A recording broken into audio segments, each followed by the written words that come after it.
Good evening. Tonight, let your worries drift gently away and allow your mind to wander with me into old London, where a thin mist settles softly over rows of red brick houses. Along the cobblestone streets, the pale glow of gas lamps flickers quietly, casting warm circles of light in the stillness of the night. In the distance, the faint echo of a carriage rolls through the fog before fading into the cold air.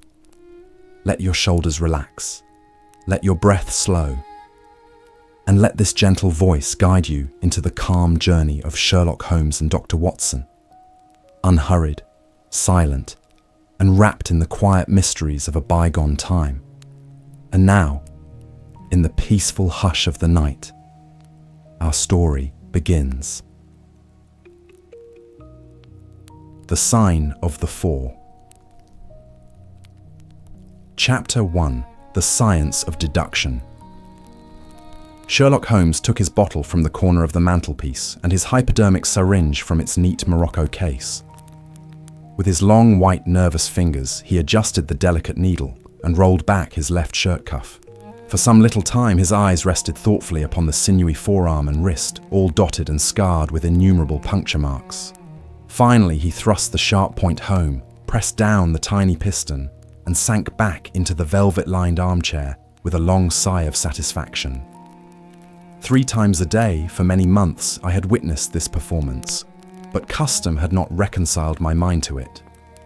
On the contrary, from day to day, I had become more irritable at the sight, and my conscience swelled nightly within me at the thought that I had lacked the courage to protest. Again and again, I had registered a vow that I should deliver my soul upon the subject.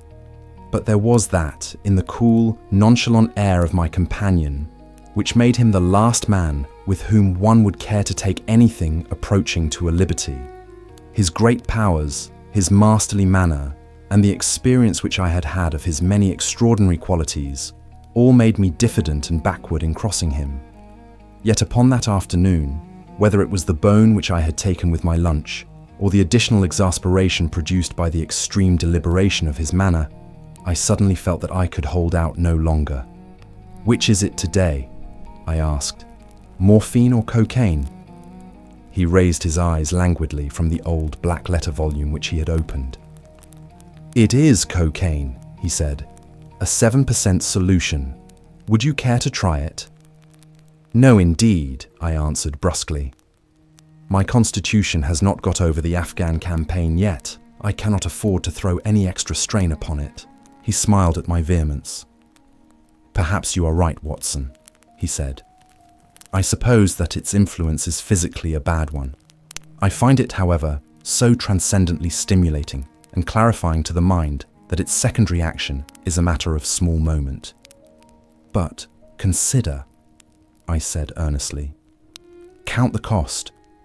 Your brain may, as you say, be roused and excited, but it is a pathological and morbid process which involves increased tissue change and may at last leave a permanent weakness. You know, too, what a black reaction comes upon you. Surely the game is hardly worth the candle. Why should you, for a mere passing pleasure, risk the loss of those great powers with which you have been endowed? Remember that I speak not only as one comrade to another, but as a medical man to one for whose constitution he is to some extent answerable." He did not seem offended. On the contrary, he put his fingertips together and leaned his elbows on the arms of his chair, like one who has a relish for conversation. "My mind," he said, "rebels at stagnation. Give me problems, give me work, give me the most abstruse cryptogram, or the most intricate analysis, and I am in my own proper atmosphere. I can dispense then with artificial stimulants. But I abhor the dull routine of existence. I crave for mental exaltation. That is why I have chosen my own particular profession, or rather created it, for I am the only one in the world." "The only unofficial detective," I said, raising my eyebrows. "The only unofficial consulting detective," he answered. "I am the last and highest court of appeal in detection. When Gregson or Lestrade or Athelney Jones are out of their depths, which, by the way, is their normal state, the matter is laid before me. I examine the data as an expert and pronounce a specialist's opinion. I claim no credit in such cases. My name figures in no newspaper. The work itself, the pleasure of finding a field for my peculiar powers, is my highest reward. But you have yourself had some experience of my methods of work in the Jefferson Hope case. Yes, indeed, said I cordially. I was never so struck by anything in my life. I even embodied it in a small brochure with the somewhat fantastic title of A Study in Scarlet. He shook his head sadly. I glanced over it, said he. Honestly, I cannot congratulate you upon it. Detection is, or ought to be, an exact science, and should be treated in the same cold and unemotional manner. You have attempted to tinge it with romanticism, which produces much the same effect as if you worked a love story or an elopement into the fifth proposition of Euclid. But the romance was there, I remonstrated. I could not tamper with the facts. Some facts should be suppressed, or at least a just sense of proportion should be observed in treating them. The only point in the case which deserved mention was the curious analytical reasoning from effects to causes by which I succeeded in unraveling it. I was annoyed at this criticism of a work which had been specially designed to please him. I confess too that I was irritated by the egotism which seemed to demand that every line of my pamphlet should be devoted to his own special doings. More than once during the years that I had lived with him in Baker Street, I had observed that a small vanity underlay my companion's quiet and didactic manner. I made no remark, however, but sat nursing my wounded leg. I had a Jezile bullet through it some time before, and though it did not prevent me from walking, it ached wearily at every change of the weather. My practice has extended recently to the continent, said Holmes after a while, filling up his old briar-root pipe. I was consulted last week by François Lavillard, who, as you probably know, has come rather to the front lately in the French detective service. He has all the Celtic power of quick intuition, but he is deficient in the wide range of exact knowledge which is essential to the higher developments of his art. The case was concerned with a will and possessed some features of interest. I was able to refer him to two parallel cases, the one at Riga in 1857 and the other at St. Louis in 1871, which have suggested to him the true solution. Here is the letter which I had this morning acknowledging my assistance. He tossed over as he spoke a crumpled sheet of foreign notepaper. I glanced my eyes down it, catching a profusion of notes of admiration, with stray magnifiques, coups de maître and tours de force, all testifying to the ardent admiration of the Frenchman. He speaks as a pupil to his master, said I. Oh, he rates my assistance too highly, said Sherlock Holmes lightly. He has considerable gifts himself. He possesses 2 out of the 3 qualities necessary for the ideal detective. He has the power of observation and that of deduction. He is only wanting in knowledge, and that may come in time. He is now translating my small works into French. Your works?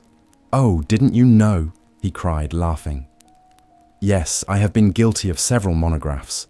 They are all upon technical subjects. Here, for example, is one upon the distinction between the ashes of the various tobaccos. In it, I enumerate 140 forms of cigar, cigarette, and pipe tobacco, with coloured plates illustrating the difference in the ash.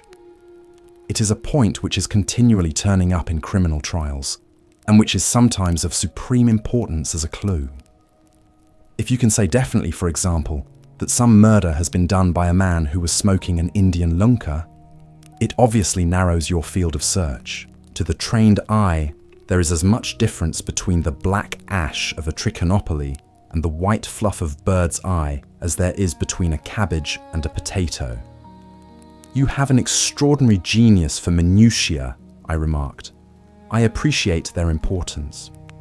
Here is my monograph upon the tracing of footsteps, with some remarks upon the uses of plaster of Paris as a preserver of impresses. Here, too, is a curious little work upon the influence of a trade upon the form of the hand, with lithotypes of the hands of slaters, sailors, core cutters, compositors, weavers, and diamond polishers. That is a matter of great practical interest to the scientific detective, especially in cases of unclaimed bodies or in discovering the antecedents of criminals. But I weary you with my hobby. Not at all, I answered earnestly. It is of the greatest interest to me, especially since I have had the opportunity of observing your practical application of it. But you spoke just now of observation and deduction. Surely the one to some extent implies the other. Why, hardly, he answered, leaning back luxuriously in his armchair and sending up thick blue wreaths from his pipe. For example, observation shows me that you have been to the Wigmore Street post office this morning, but deduction lets me know that when there you dispatched a telegram. Right, said I. Right on both points. But I confess that I don't see how you arrived at it. It was a sudden impulse upon my part, and I have mentioned it to no one. It is simplicity itself, he remarked, chuckling at my surprise. So absurdly simple that an explanation is superfluous, and yet it may serve to define the limits of observation and of deduction. Observation tells me that you have a little reddish mould adhering to your instep. Just opposite the Seymour Street office, they have taken up the pavement and thrown up some earth, which lies in such a way that it is difficult to avoid treading in it in entering. The earth is of this peculiar reddish tint, which is found, as far as I know, nowhere else in the neighbourhood. So much is observation, the rest is deduction. How then did you deduce the telegram? Why, of course I knew that you had not written a letter, since I sat opposite to you all morning. I see also in your open desk there that you have a sheet of stamps and a thick bundle of postcards. What could you go into the post office for then? But to send a wire.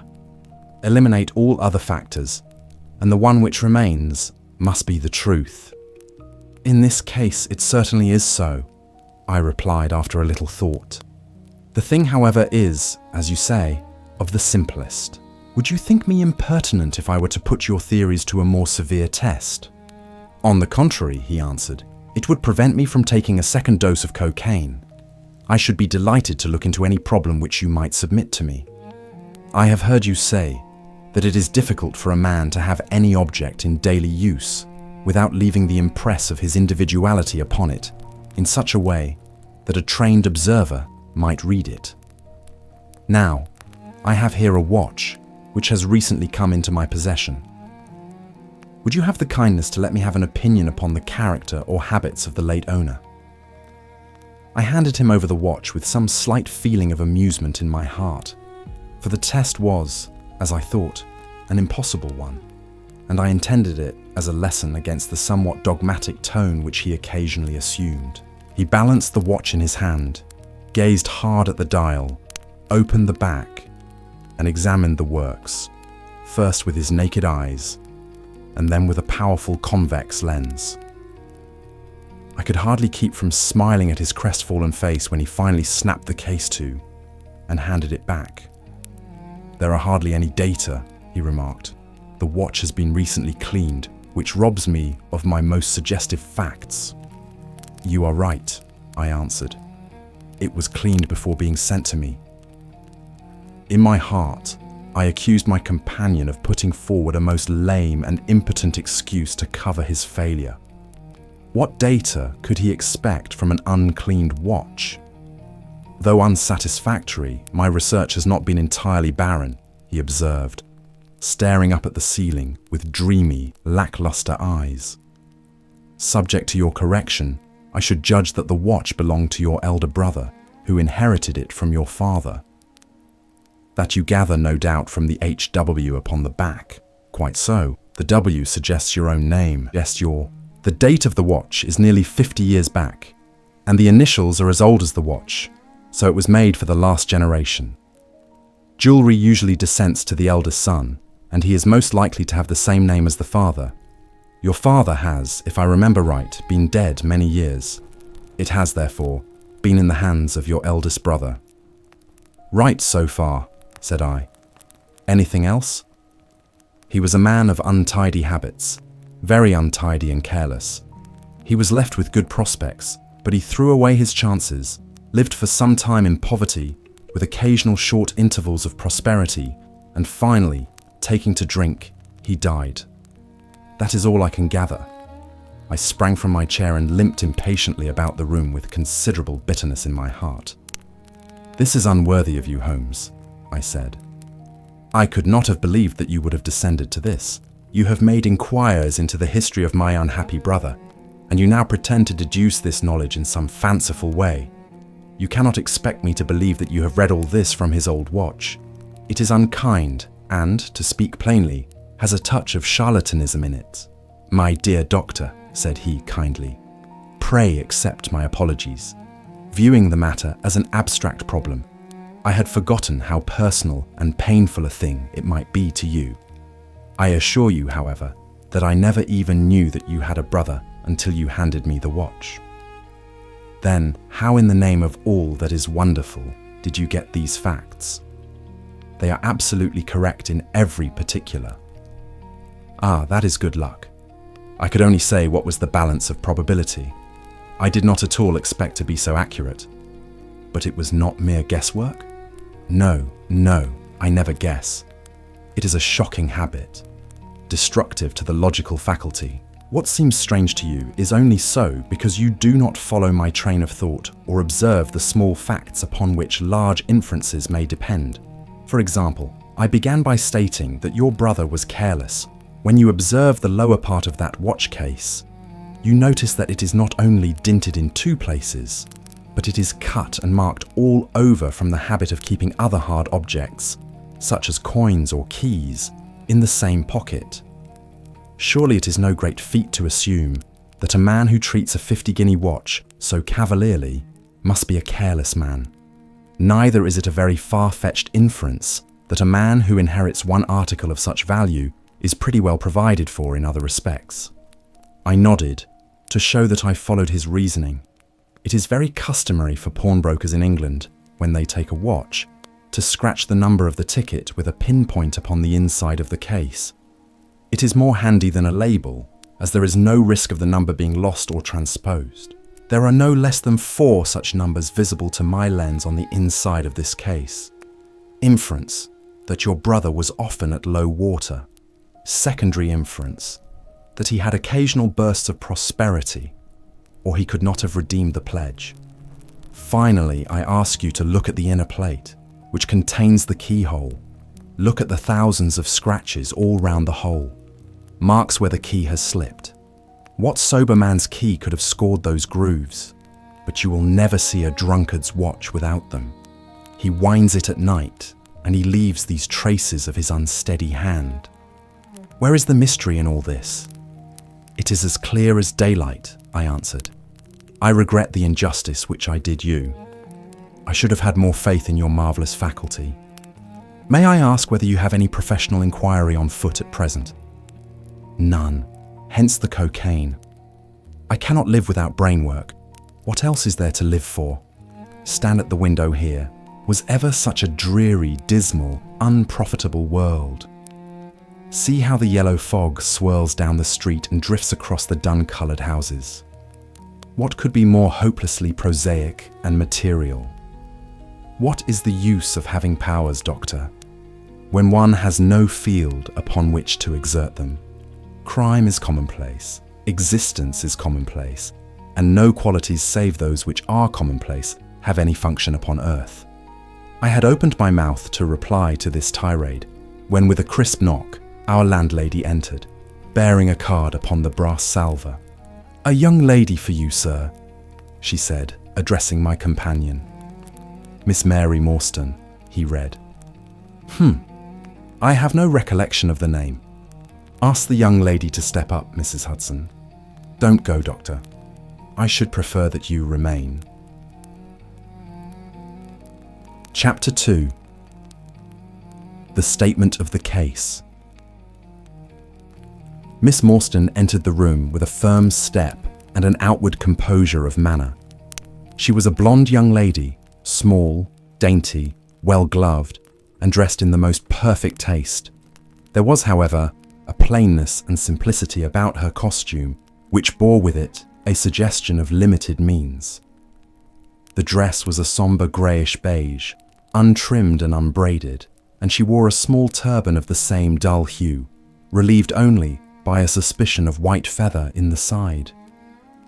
Her face had neither regularity of feature nor beauty of complexion, but her expression was sweet and amiable, and her large blue eyes were singularly spiritual and sympathetic. In an experience of women which extends over many nations and 3 separate continents, I have never looked upon a face which gave a clearer promise of a refined and sensitive nature. I could not but observe that as she took the seat which Sherlock Holmes placed for her, her lip trembled, her hand quivered, and she showed every sign of intense inward agitation. "I have come to you, Mr. Holmes," she said, "because you once enabled my employer, Mrs. Cecil Forrester, to unravel a little domestic complication. She was much impressed by your kindness and skill." "Mrs. Cecil Forrester," he repeated thoughtfully. "I believe that I was of some slight service to her. The case, however, as I remember it, was a very simple one. She did not think so, but at least you cannot say the same of mine. I can hardly imagine anything more strange, more utterly inexplicable than the situation in which I find myself." Holmes rubbed his hands, and his eyes glistened. He leaned forward in his chair with an expression of extraordinary concentration upon his clear-cut, hawk-like features. "State your case," said he in brisk business tones. I felt that my position was an embarrassing one. "You will, I am sure, excuse me," I said, rising from my chair. To my surprise, the young lady held up her gloved hand to detain me. "If your friend," she said, "would be good enough to stop, he might be of inestimable service to me." I relapsed into my chair. "Briefly," she continued, "the facts are these. My father was an officer in an Indian regiment who sent me home when I was quite a child. My mother was dead, and I had no relative in England. I was placed, however, in a comfortable boarding establishment at Edinburgh, and there I remained until I was 17 years of age. In the year 1878, my father, who was senior captain of his regiment, obtained 12 months' leave and came home. He telegraphed to me from London that he had arrived all safe and directed me to come down at once, giving the Langham Hotel as his address. His message, as I remember, was full of kindness and love. On reaching London, I drove to the Langham and was informed that Captain Morstan was staying there, but that he had gone out the night before and had not yet returned. I waited all day without news of him. That night, on the advice of the manager of the hotel, I communicated with the police, and next morning we advertised in all the papers. Our inquiries led to no result, and from that day to this, no word has ever been heard of my unfortunate father. He came home with his heart full of hope, to find some peace, some comfort, and instead, she put her hand to her throat, and a choking sob cut short the sentence. "The date?" asked Holmes, opening his notebook. "He disappeared upon the 3rd of December 1878, nearly 10 years ago. His luggage remained at the hotel. There was nothing in it to suggest a clue. Some clothes, some books, and a considerable number of curiosities from the Andaman Islands. He had been one of the officers in charge of the convict guard there. Had he any friends in town?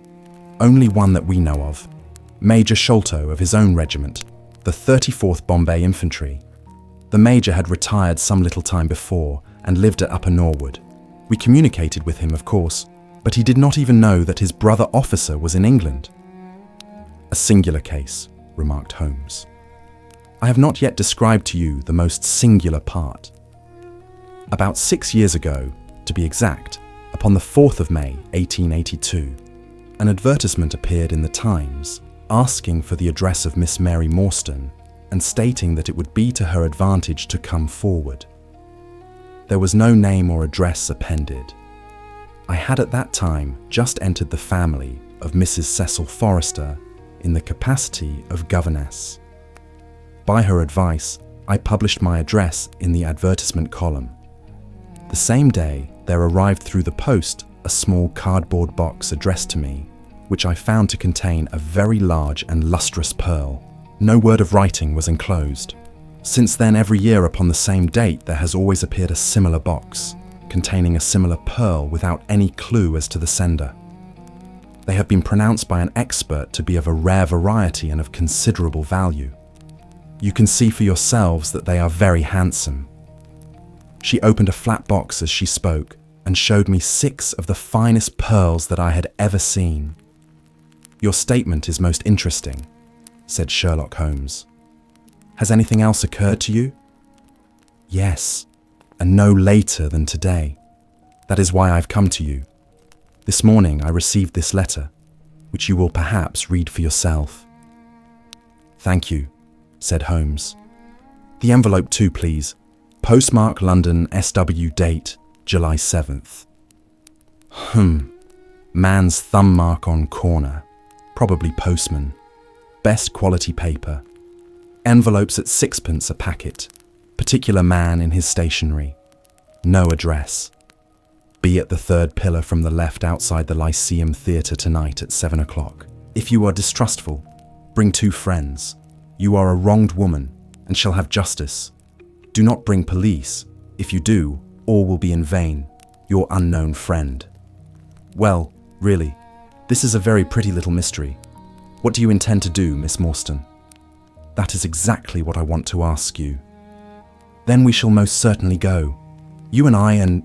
Yes, why, Dr. Watson is the very man. Your correspondent says 2 friends. He and I have worked together before." "But would he come?" she asked, with something appealing in her voice and expression. "I should be proud and happy," said I fervently, "if I can be of any service." "You are both very kind," she answered. "I have led a retired life and have no friends whom I could appeal to. If I am here at 6, it will do, I suppose." "You must not be later," said Holmes. "There is one other point, however. Is this handwriting the same as that upon the pearl box addresses?" "I have them here," she answered, producing half a dozen pieces of paper. "You are certainly a model client. You have the correct intuition. Let us see now." He spread out the papers upon the table and gave little darting glances from one to the other. "They are disguised hands, except the letter," he said presently.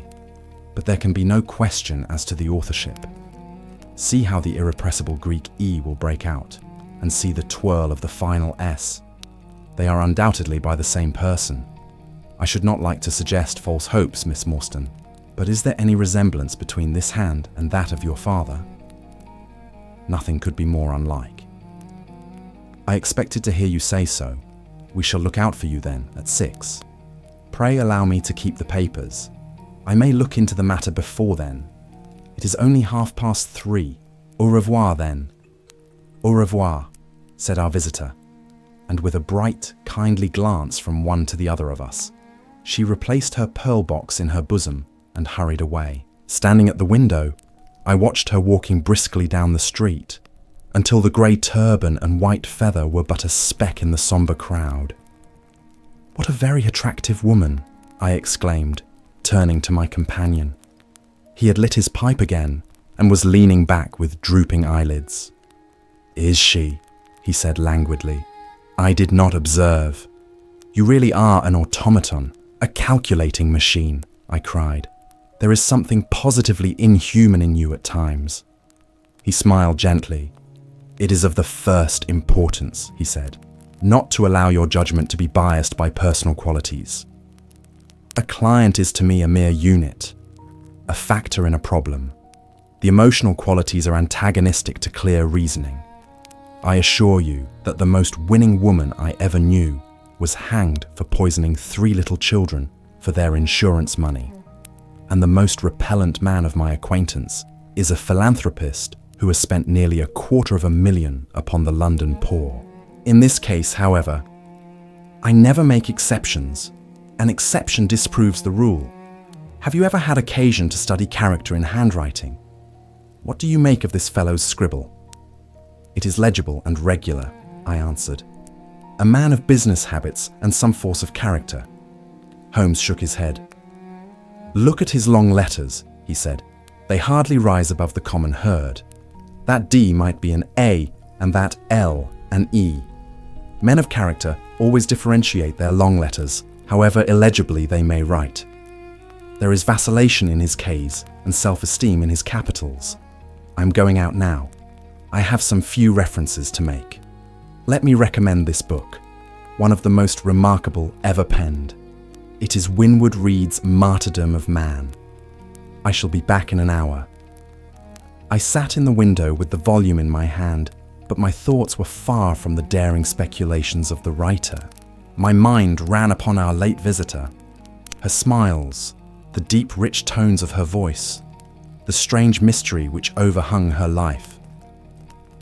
If she was 17 at the time of her father's disappearance, she must be 27 now, a sweet age when youth has lost its self-consciousness and become a little sobered by experience. So I sat and mused until such dangerous thoughts came into my head that I hurried away to my desk and plunged furiously into the latest treatise upon pathology. What was I? An army surgeon with a weak leg and a weaker banking account, that I should dare to think of such things? She was a unit, a factor, nothing more. If my future were black, it was better surely to face it like a man than to attempt to brighten it by mere will-o'-the-wisps of the imagination. Chapter 3. In Quest of a Solution. It was 5:30 before Holmes returned. He was bright, eager, and in excellent spirits, a mood which, in his case, alternated with fits of the blackest depression. "There is no great mystery in this matter," he said, taking the cup of tea which I had poured out for him. "The facts appear to admit of only one explanation." "What? You have solved it already?" "Well, that would be too much to say. I have discovered a suggestive fact, that is all. It is, however, very suggestive. The details are still to be added. I have just found, on consulting the back files of the Times, that Major Sholto, of Upper Norwood, late of the 34th Bombay Infantry, died upon the 28th of April, 1882. I may be very obtuse, Holmes, but I fail to see what this suggests. No? You surprise me.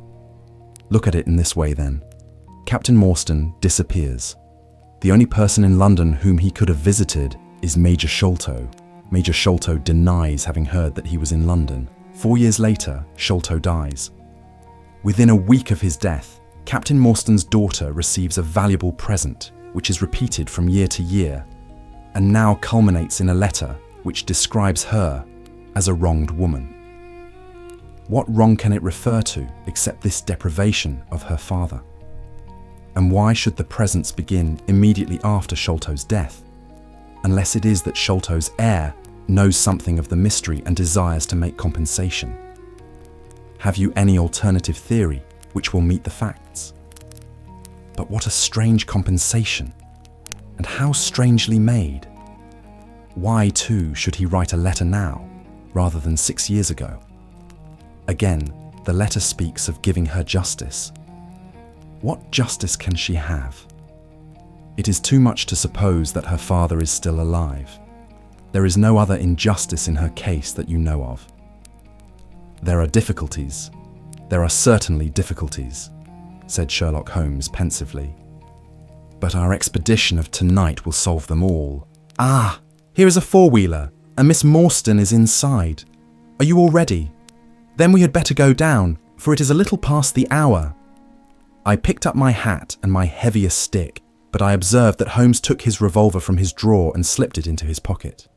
It was clear that he thought that our night's work might be a serious one. Miss Morstan was muffled in a dark cloak, and her sensitive face was composed, but pale. She must have been more than woman if she did not feel some uneasiness at the strange enterprise upon which we were embarking.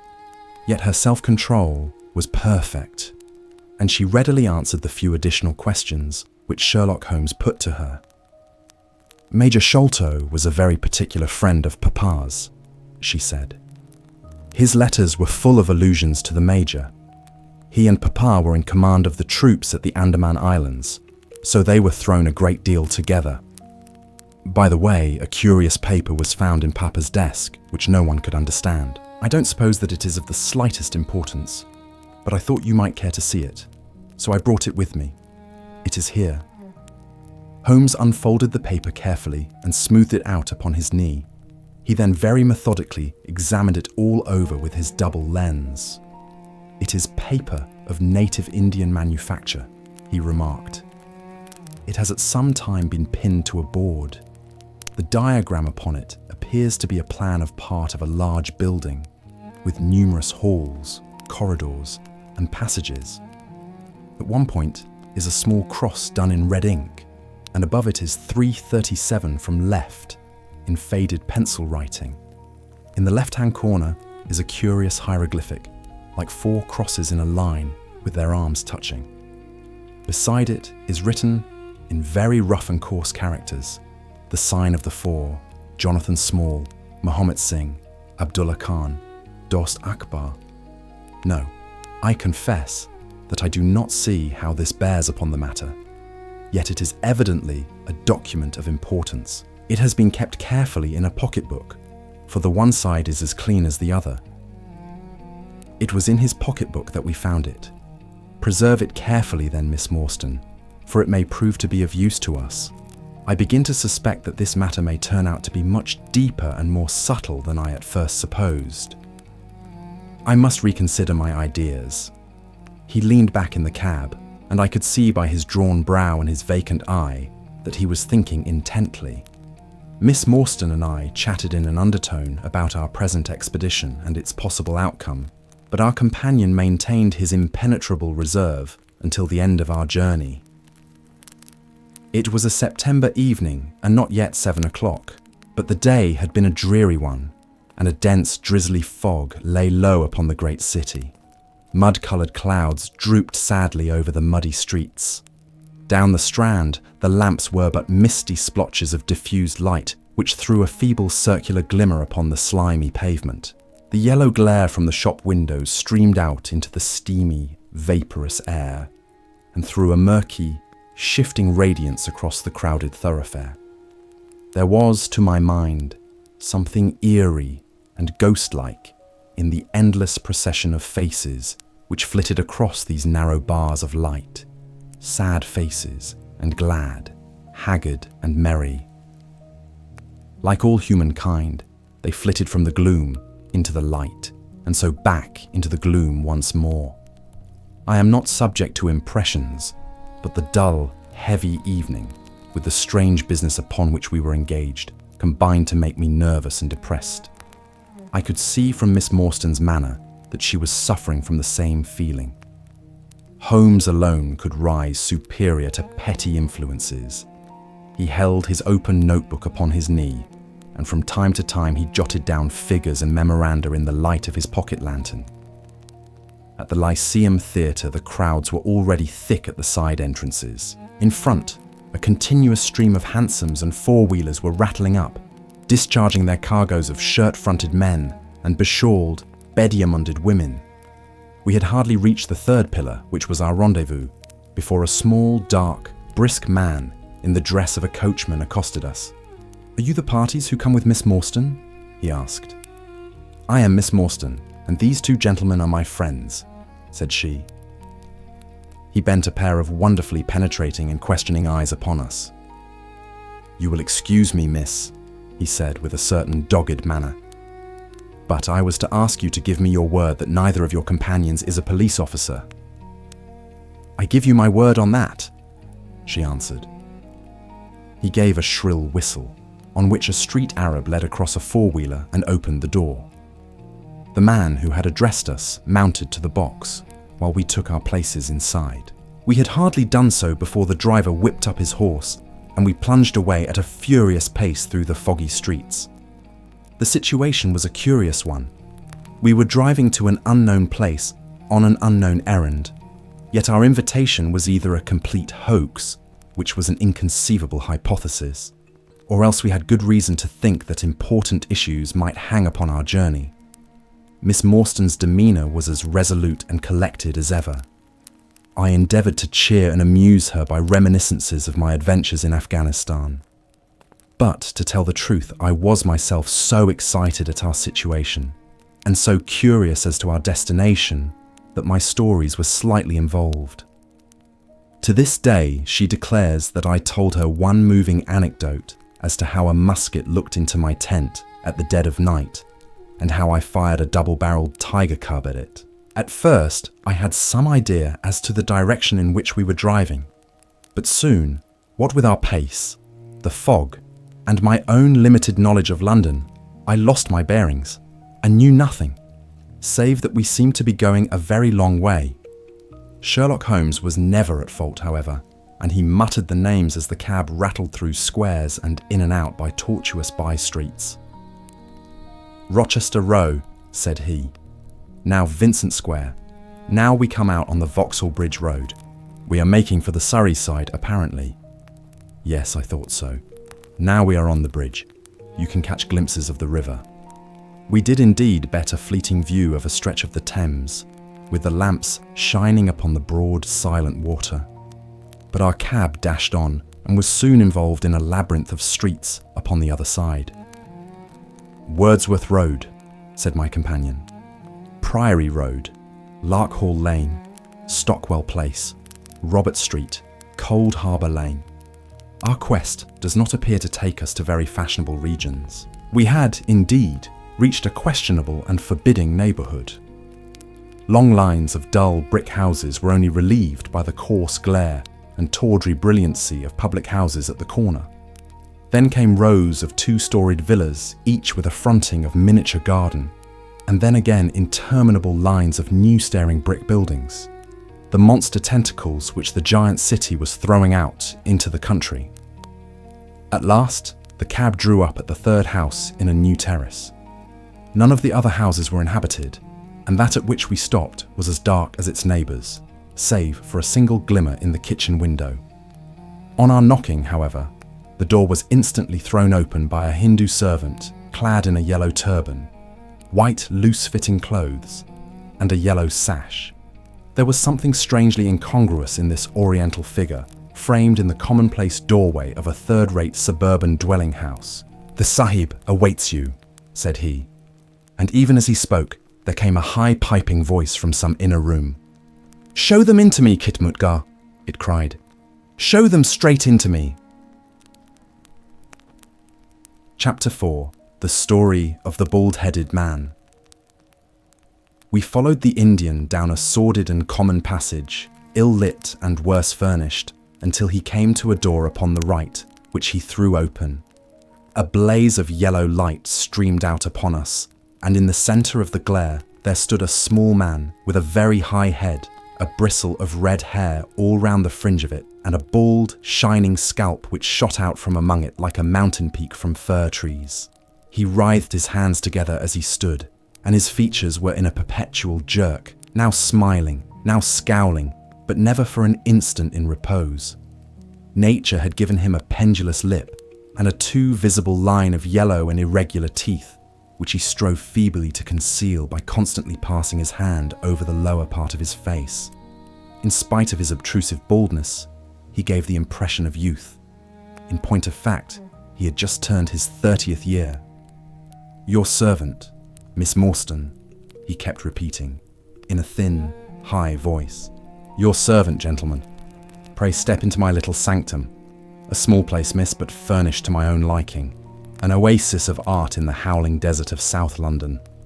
We were all astonished by the appearance of the apartment into which he invited us. In that sorry house, it looked as out of place as a diamond of the first water in a setting of brass. The richest and glossiest of curtains and tapestries draped the walls, looped back here and there to expose some richly mounted painting or oriental vase. The carpet was of amber and black, so soft and so thick that the foot sank pleasantly into it, as into a bed of moss. Two great tiger skins thrown athwart it increased the suggestion of Eastern luxury, as did a huge hookah which stood upon a mat in the corner. A lamp in the fashion of a silver dove was hung from an almost invisible golden wire in the centre of the room. As it burned, it filled the air with a subtle and aromatic odour. "Mr. Thaddeus Sholto," said the little man, still jerking and smiling. That is my name. You are Miss Morstan, of course. And these gentlemen... This is Mr. Sherlock Holmes, and this is Dr. Watson. A doctor, eh? Cried he, much excited. Have you your stethoscope? Might I ask you, would you have the kindness? I have grave doubts as to my mitral valve, if you would be so very good. The aortic I may rely upon, but I should value your opinion upon the mitral. I listened to his heart, as requested, but was unable to find anything amiss, save indeed that he was in an ecstasy of fear, for he shivered from head to foot. It appears to be normal, I said. You have no cause for uneasiness. You will excuse my anxiety, Miss Morstan, he remarked airily. I am a great sufferer, and I have long had suspicions as to that valve. I am delighted to hear that they are unwarranted. Had your father, Miss Morstan, refrained from throwing a strain upon his heart, he might have been alive now. I could have struck the man across the face, so hot was I at this callous and offhand reference to so delicate a matter. Miss Morstan sat down, and her face grew white to the lips. I knew in my heart that he was dead, said she. I can give you every information, said he, and, what is more, I can do you justice, and I will too, whatever Brother Bartholomew may say.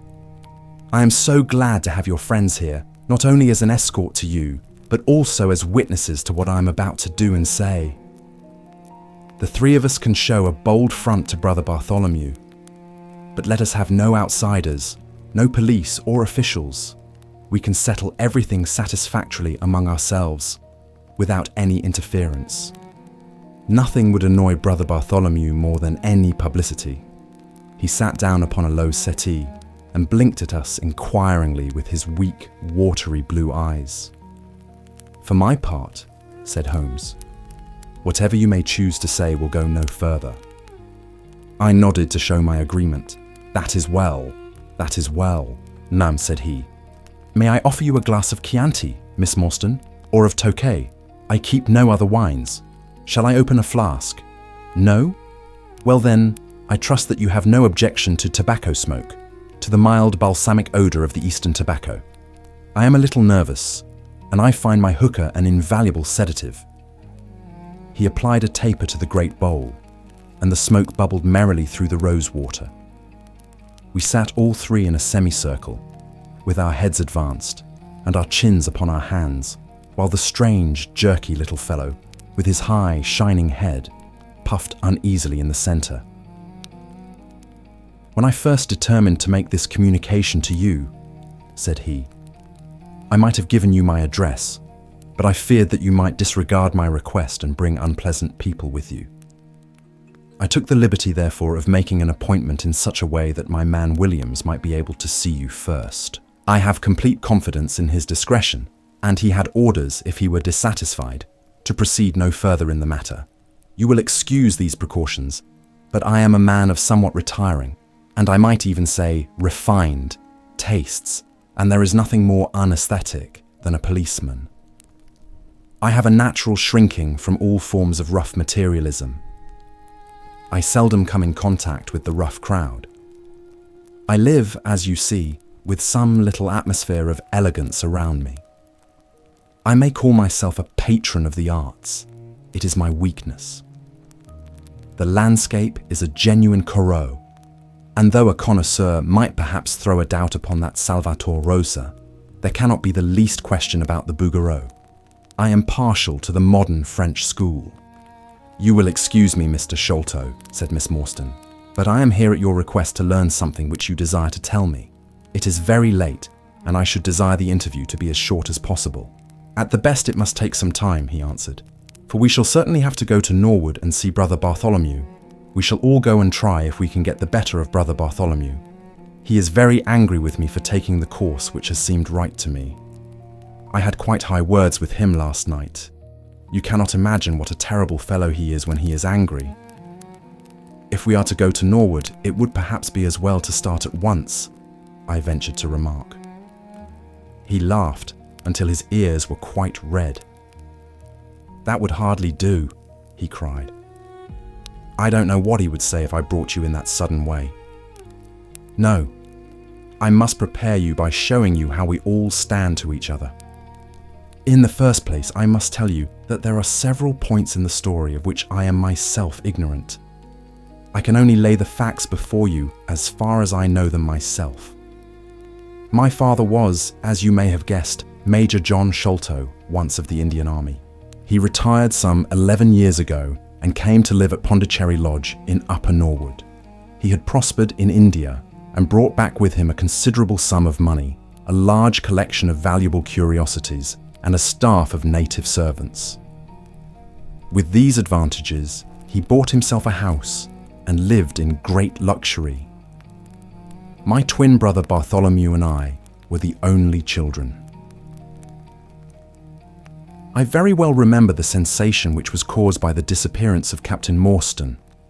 We read the details in the papers, and knowing that he had been a friend of our father's, we discussed the case freely in his presence.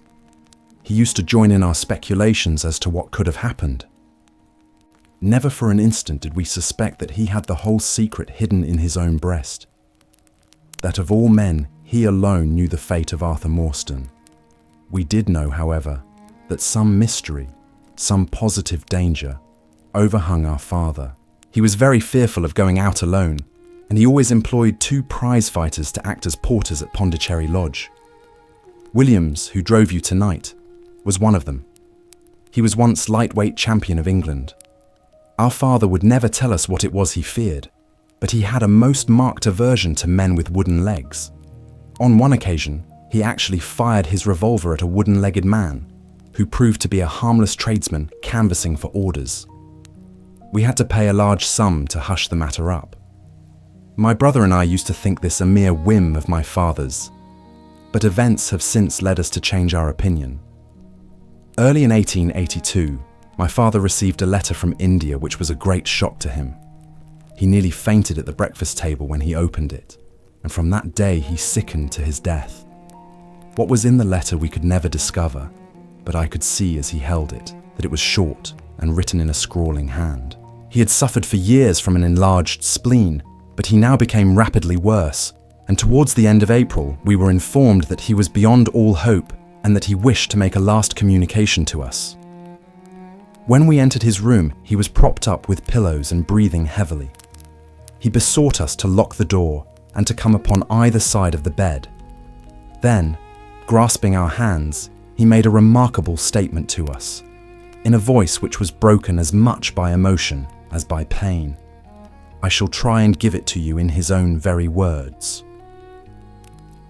I have only one thing, he said, which weighs upon my mind at this supreme moment. It is my treatment of poor Morstan's orphan. The cursed greed which has been my besetting sin through life has withheld from her the treasure, half at least of which should have been hers.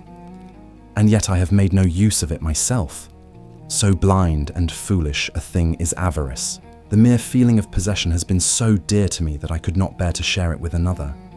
See that chaplet dipped with pearls beside the quinine bottle. Even that I could not bear to part with, although I had got it out with the design of sending it to her. You, my sons, will give her a fair share of the Agra treasure, but send her nothing, not even the chaplet, until I am gone. After all, men have been as bad as this and have recovered.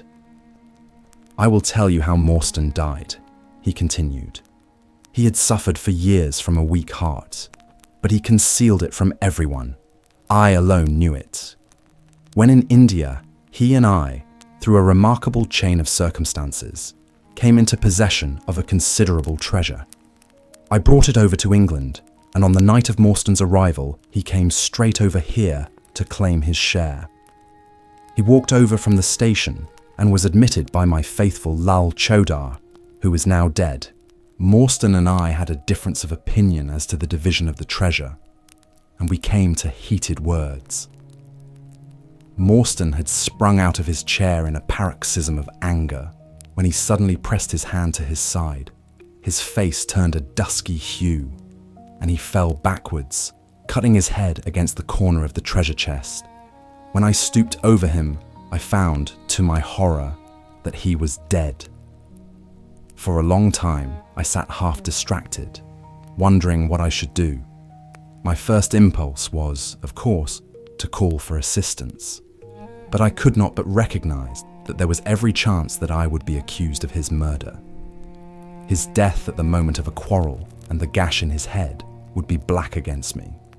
Again, an official inquiry could not be made without bringing out some facts about the treasure, which I was particularly anxious to keep secret. He had told me that no soul upon earth knew where he had gone. There seemed to be no necessity why any soul ever should know. I was still pondering over the matter when, looking up, I saw my servant, Lal Chowdar, in the doorway. He stole in and bolted the door behind him. "Do not fear, Sahib," he said. "No one need know that you have killed him. Let us hide him away, and who is the wiser?" "I did not kill him," said I. Lal Chowdar shook his head and smiled. "I heard it all, Sahib," said he. "I heard you quarrel, and I heard the blow. But my lips are sealed. All are asleep in the house. Let us put him away together." That was enough to decide Met. If my own servant could not believe my innocence, how could I hope to make it good before 12 foolish tradesmen in a jury box? Lal Chowdar and I disposed of the body that night, and within a few days the London papers were full of the mysterious disappearance of Captain Morstan. You will see from what I say that I can hardly be blamed in the matter. My fault lies in the fact that we concealed not only the body, but also the treasure, and that I have clung to Morstan's share as well as to my own. I wish you, therefore, to make restitution. Put your ears down to my mouth. The treasure is hidden in... At this instant, a horrible change came over his expression. His eyes stared wildly, his jaw dropped, and he yelled, in a voice which I can never forget, "Keep him out! For Christ's sake, keep him out!" We both stared round at the window behind us upon which his gaze was fixed. A face was looking in at us out of the darkness. We could see the whitening of the nose where it was pressed against the glass. It was a bearded, hairy face, with wild, cruel eyes and an expression of concentrated malevolence. My brother and I rushed towards the window, but the man was gone. When we returned to my father, his head had dropped and his pulse had ceased to beat. We searched the garden that night, but found no sign of the intruder, save that just under the window, a single footmark was visible in the flower bed. But for that one trace, we might have thought that our imaginations had conjured up that wild, fierce face.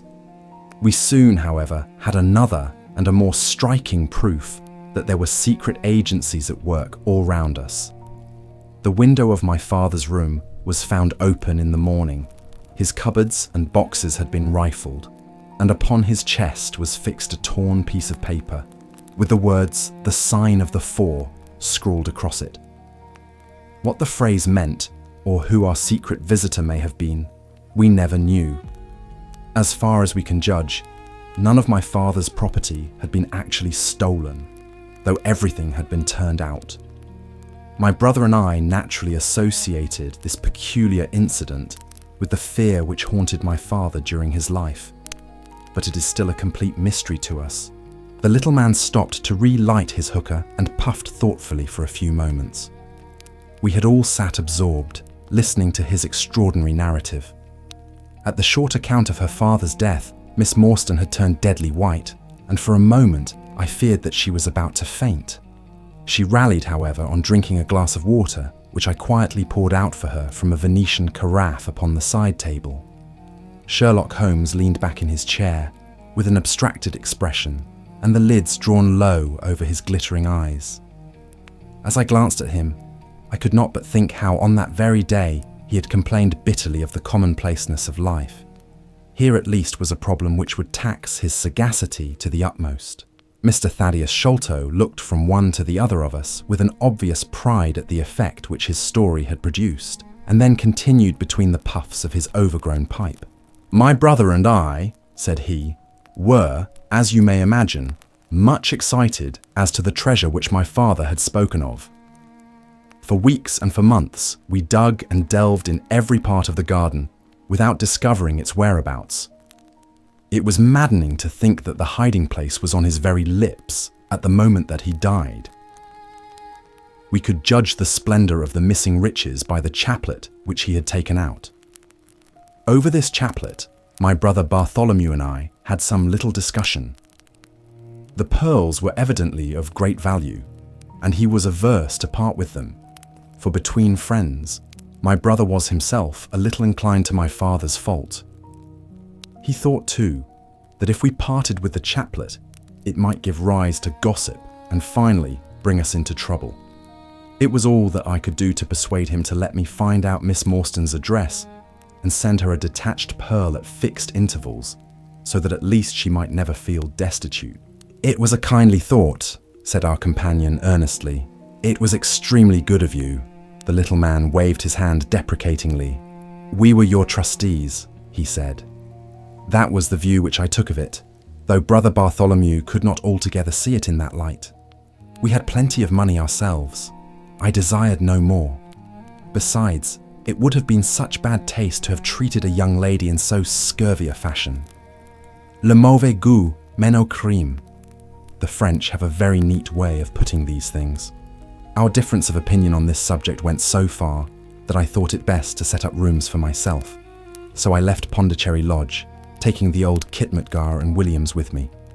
Yesterday, however, I learned that an event of extreme importance has occurred. The treasure has been discovered. I instantly communicated with Miss Morstan, and it only remains for us to drive out to Norwood and demand our share. I explained my views last night to Brother Bartholomew, so we shall be expected, if not welcome, visitors. Mr. Thaddeus Sholto ceased and sat twitching on his luxurious settee. We all remained silent, with our thoughts upon the new development which the mysterious business had taken. Holmes was the first to spring to his feet. "You have done well, sir, from first to last," said he. "It is possible that we may be able to make you some small return by throwing some light upon that which is still dark to you. But, as Miss Morstan remarked just now, it is late, and we had best put the matter through without delay." Our new acquaintance very deliberately coiled up the tube of his hookah and produced from behind a curtain a very long befrogged topcoat with astrakhan collar and cuffs. This he buttoned tightly up, in spite of the extreme closeness of the night, and finished his attire by putting on a rabbit-skin cap with hanging lappets, which covered the ears so that no part of him was visible, save his mobile and peaky face. "My health is somewhat fragile," he remarked, as he led the way down the passage. "I am compelled to be a valetudinarian." Our cab was awaiting us outside, and our program was evidently prearranged, for the driver started off at once at a rapid pace. Thaddeus Sholto talked incessantly, in a voice which rose high above the rattle of the wheels. "Bartholomew is a clever fellow," said he. "How do you think he found out where the treasure was?" He had come to the conclusion that it was somewhere indoors, so he worked out all the cubic space of the house and made measurements everywhere, so that not 1 inch should be unaccounted for. Among other things, he found that the height of the building was 74 feet, but on adding together the heights of all the separate rooms and making every allowance for the space between, which he ascertained by borings, he could not bring the total to more than 70 feet. There were 4 feet unaccounted for. These could only be at the top of the building. He knocked a hole, therefore, in the lath and plaster ceiling of the highest room, and there, sure enough, he came upon another little garret above it, which had been sealed up and was known to no one. In the centre stood the treasure chest, resting upon 2 rafters. He lowered it through the hole, and there it lies. He computes the value of the jewels at not less than £500,000 sterling. At the mention of this gigantic sum, we all stared at one another open-eyed. Miss Morstan, could we secure her rights, would change from a needy governess to the richest heiress in England. Surely it was the place of a loyal friend to rejoice at such news. Yet I am ashamed to say that selfishness took me by the soul, and that my heart turned as heavy as lead within me. I stammered out some few halting words of congratulation, and then sat downcast, with my head drooped, deaf to the babble of our new acquaintance. He was clearly a confirmed hypochondriac, and I was dreamily conscious that he was pouring forth interminable trains of symptoms and imploring information as to the composition and action of innumerable quack nostrums, some of which he bore about in a leather case in his pocket. I trust that he may not remember any of the answers which I gave him that night. Holmes declares that he overheard me caution him against the great danger of taking more than 2 drops of castor oil, while I recommended strychnine in large doses as a sedative. However that may be, I was certainly relieved when our cab pulled up with a jerk and the coachman sprang down to open the door. "This, Miss Morstan, is Pondicherry Lodge," said Mr. Thaddeus Sholto as he handed her out. Chapter 5. The Tragedy of Pondicherry Lodge. It was nearly 11 o'clock when we reached this final stage of our night's adventures.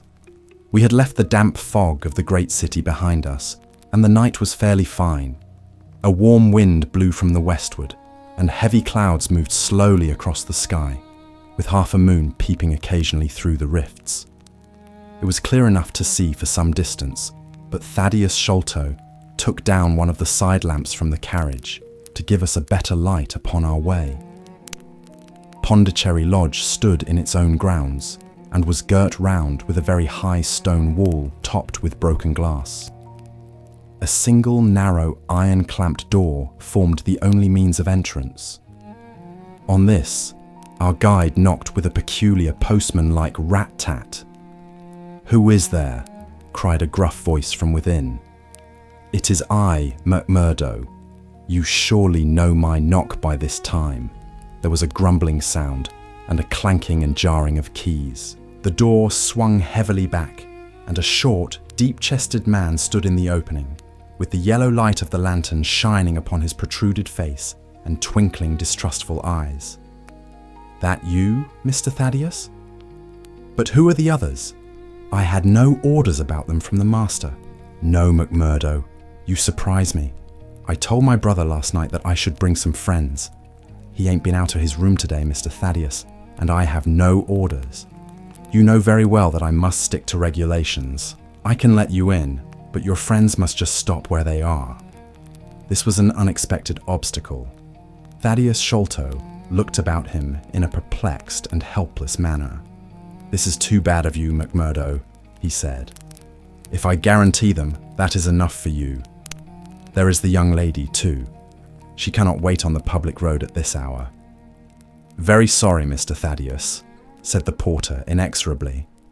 "Folk may be friends of yours, and yet no friends are the master's. He pays me well to do my duty, and my duty I'll do. I don't know none of your friends." "Oh, yes you do, McMurdo," cried Sherlock Holmes genially. "I don't think you can have forgotten me. Don't you remember the amateur who fought 3 rounds with you at Alison's rooms on the night of your benefit 4 years back?" "Not Mr. Sherlock Holmes," roared the prize fighter. "God's truth, how could I have mistook you? If instead of standing there so quiet, you had just stepped up and given me that cross hit of yours under the jaw, I'd have known you without a question." "Ah, you're one that has wasted your gifts, you have. You might have aimed high if you had joined the fancy.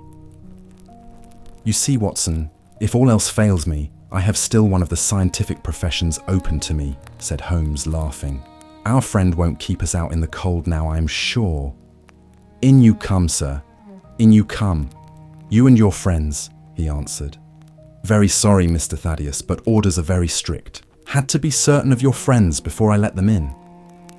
Inside, a gravel path wound through desolate grounds to a huge clump of a house, square and prosaic, all plunged in shadow, save where a moonbeam struck one corner and glimmered in a garret window. The vast size of the building, with its gloom and its deathly silence, struck a chill to the heart. Even Thaddeus Sholto seemed ill at ease, and the lantern quivered and rattled in his hand.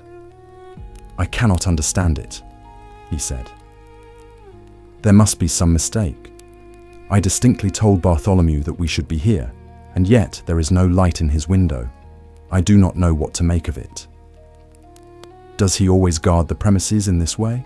asked Holmes. Yes, he has followed my father's custom. He was the favourite son, you know, and I sometimes think that my father may have told him more than he ever told me. That is Bartholomew's window up there where the moonshine strikes. It is quite bright, but there is no light from within, I think. None, said Holmes, but I see the glint of a light in that little window beside the door. Ah, that is the housekeeper's room. That is where old Mrs. Bernstone sits. She can tell us all about it. But perhaps you would not mind waiting here for a minute or two, for if we all go in together and she has no word of our coming, she may be alarmed. But hush, what is that? He held up the lantern, and his hand shook until the circles of light flickered and wavered all round us. Miss Morstan seized my wrist, and we all stood with thumping hearts, straining our ears. From the great black house, there sounded through the silent night the saddest and most pitiful of sounds, the shrill, broken whimpering of a frightened woman. It is Mrs. Bernstone, said Sholto. She is the only woman in the house. Wait here. I shall be back in a moment. He hurried for the door and knocked in his peculiar way. We could see a tall old woman admit him and sway with pleasure at the very sight of him. Oh, Mr. Thaddeus, sir, I am so glad you have come. I am so glad you have come, Mr. Thaddeus, sir. We heard her reiterated rejoicings until the door was closed and her voice died away into a muffled monotone. Our guide had left us the lantern. Holmes swung it slowly round and peered keenly at the house and at the great rubbish heaps which cumbered the grounds. Miss Morstan and I stood together, and her hand was in mine. A wondrous subtle thing is love, for here were we two who had never seen each other before that day, between whom no word or even look of affection had ever passed, and yet now in an hour of trouble, our hands instinctively sought for each other. I have marvelled at it since, but at the time it seemed the most natural thing that I should go out to her so. And, as she has often told me, there was in her also the instinct to turn to me for comfort and protection. So we stood hand in hand, like two children, and there was peace in our hearts for all the dark things that surrounded us. What a strange place, she said, looking round. It looks as though all the moles in England had been let loose in it. I have seen something of the sort on the side of a hill near Ballarat, where the prospectors had been at work. And from the same cause, said Holmes. These are the traces of the treasure seekers. You must remember that they were 6 years looking for it. No wonder that the grounds looked like a gravel pit. At that moment, the door of the house burst open, and Thaddeus Sholto came running out, with his hands thrown forward and terror in his eyes. There is something amiss with Bartholomew, he cried. I am frightened. My nerves cannot stand it. He was, indeed, half blubbering with fear, and his twitching, feeble face peeping out from the great astrakhan collar had the helpless, appealing expression of a terrified child. Come into the house, said Holmes in his crisp, firm way. Yes, do, pleaded Thaddeus Sholto. I really do not feel equal to giving directions. We all followed him into the housekeeper's room, which stood upon the left-hand side of the passage. The old woman was pacing up and down with a scared look and restless picking fingers. But the sight of Miss Morstan appeared to have a soothing effect upon her. God bless your sweet, calm face, she cried with an hysterical sob. It does me good to see you. Oh, but I have been sorely tried this day. Our companion patted her thin, work-worn hand and murmured some few words of kindly, womanly comfort, which brought the colour back into the other's bloodless cheeks. Master has locked himself in and will now answer me, she explained. All day I have waited to hear from him, for he often likes to be alone. But an hour ago I feared that something was amiss, so I went up and peeped through the keyhole. You must go up, Mr. Thaddeus, you must go up and look for yourself. I have seen Mr. Bartholomew Sholto in joy and in sorrow for 10 long years, but I never saw him with such a face on him as that. Sherlock Holmes took the lamp and led the way, for Thaddeus Sholto's teeth were chattering in his head.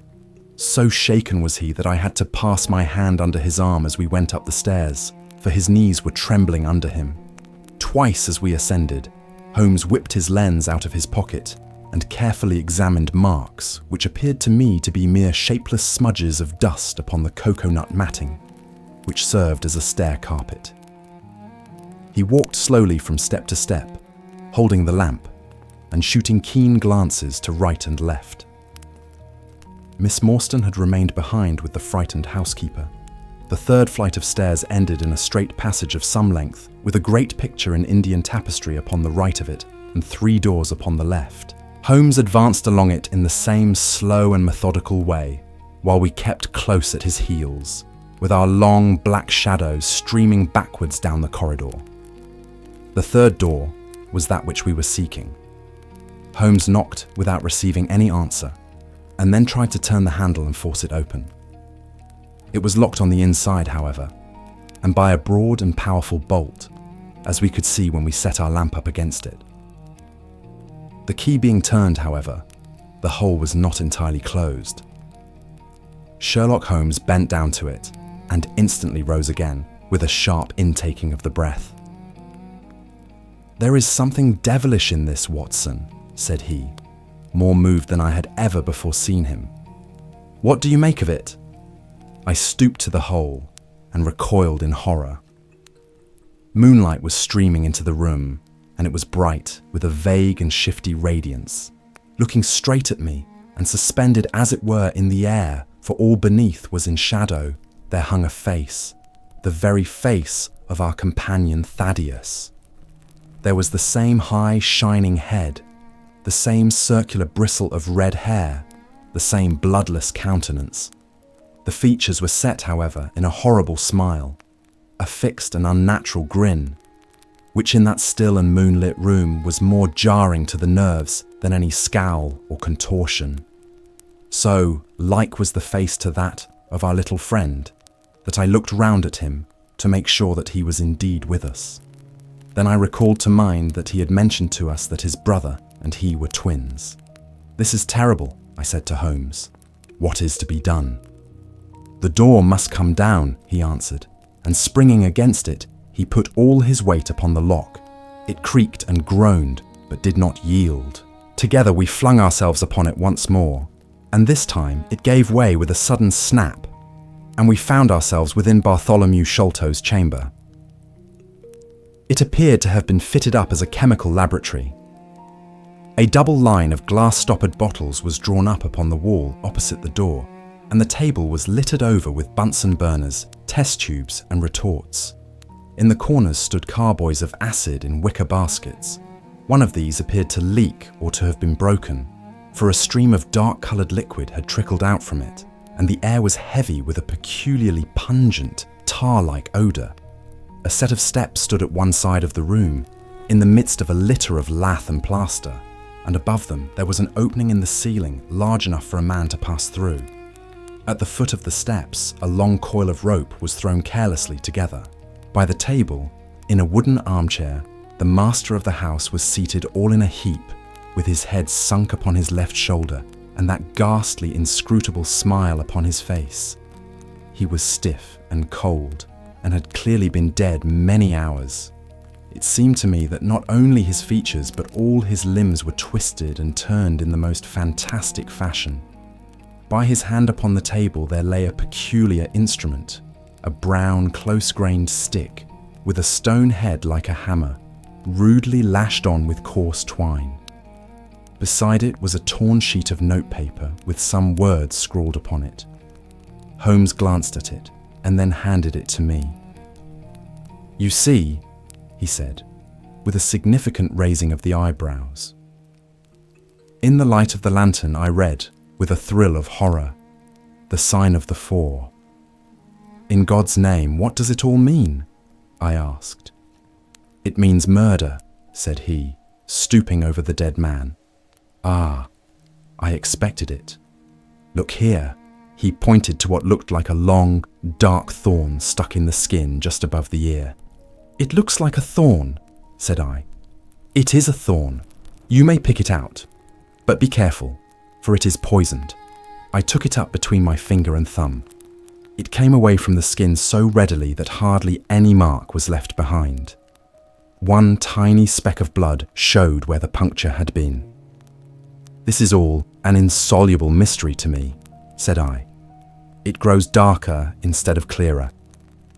"On the contrary," he answered, "it clears every instant. I only require a few missing links to have an entirely connected case." We had almost forgotten our companion's presence since we entered the chamber. He was still standing in the doorway, the very picture of terror, wringing his hands and moaning to himself. Suddenly, however, he broke out into a sharp, querulous cry. "The treasure is gone," he said. "They have robbed him of the treasure. There is the hole through which we lowered it. I helped him to do it. I was the last person who saw him. I left him here last night, and I heard him lock the door as I came downstairs." "What time was that?"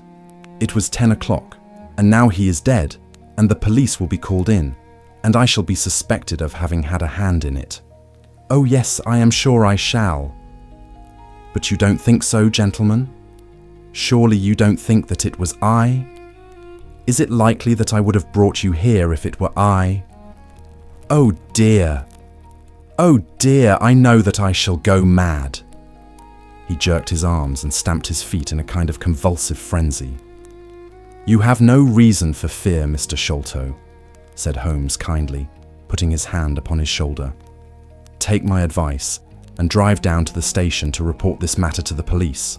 Offer to assist them in every way. We shall wait here until your return." The little man obeyed in a half-stupefied fashion, and we heard him stumbling down the stairs in the dark. Chapter 6. Sherlock Holmes gives a demonstration. "Now, Watson," said Holmes, rubbing his hands, "we have half an hour to ourselves. Let us make good use of it. My case is, as I have told you, almost complete, but we must not err on the side of overconfidence. Simple as the case seems now, there may be something deeper underlying it."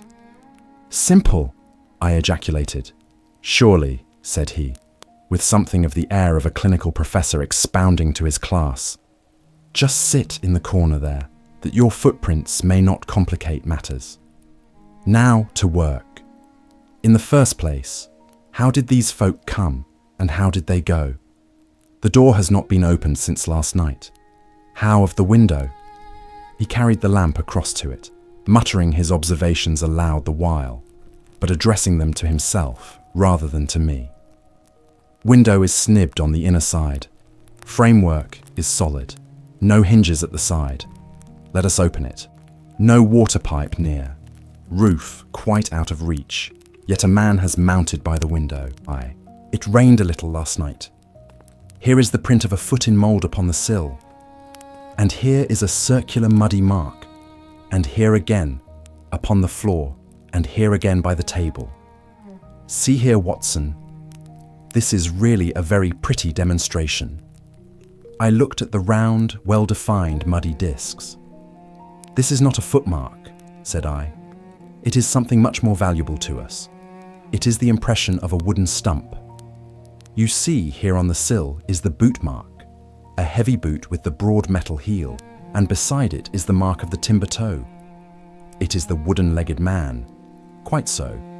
But there has been someone else, a very able and efficient ally. Could you scale that wall, Doctor?" I looked out of the open window.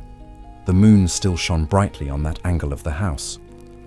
We were a good 60 feet from the ground, and look where I would, I could see no foothold, nor as much as a crevice in the brickwork. "It is absolutely impossible," I answered.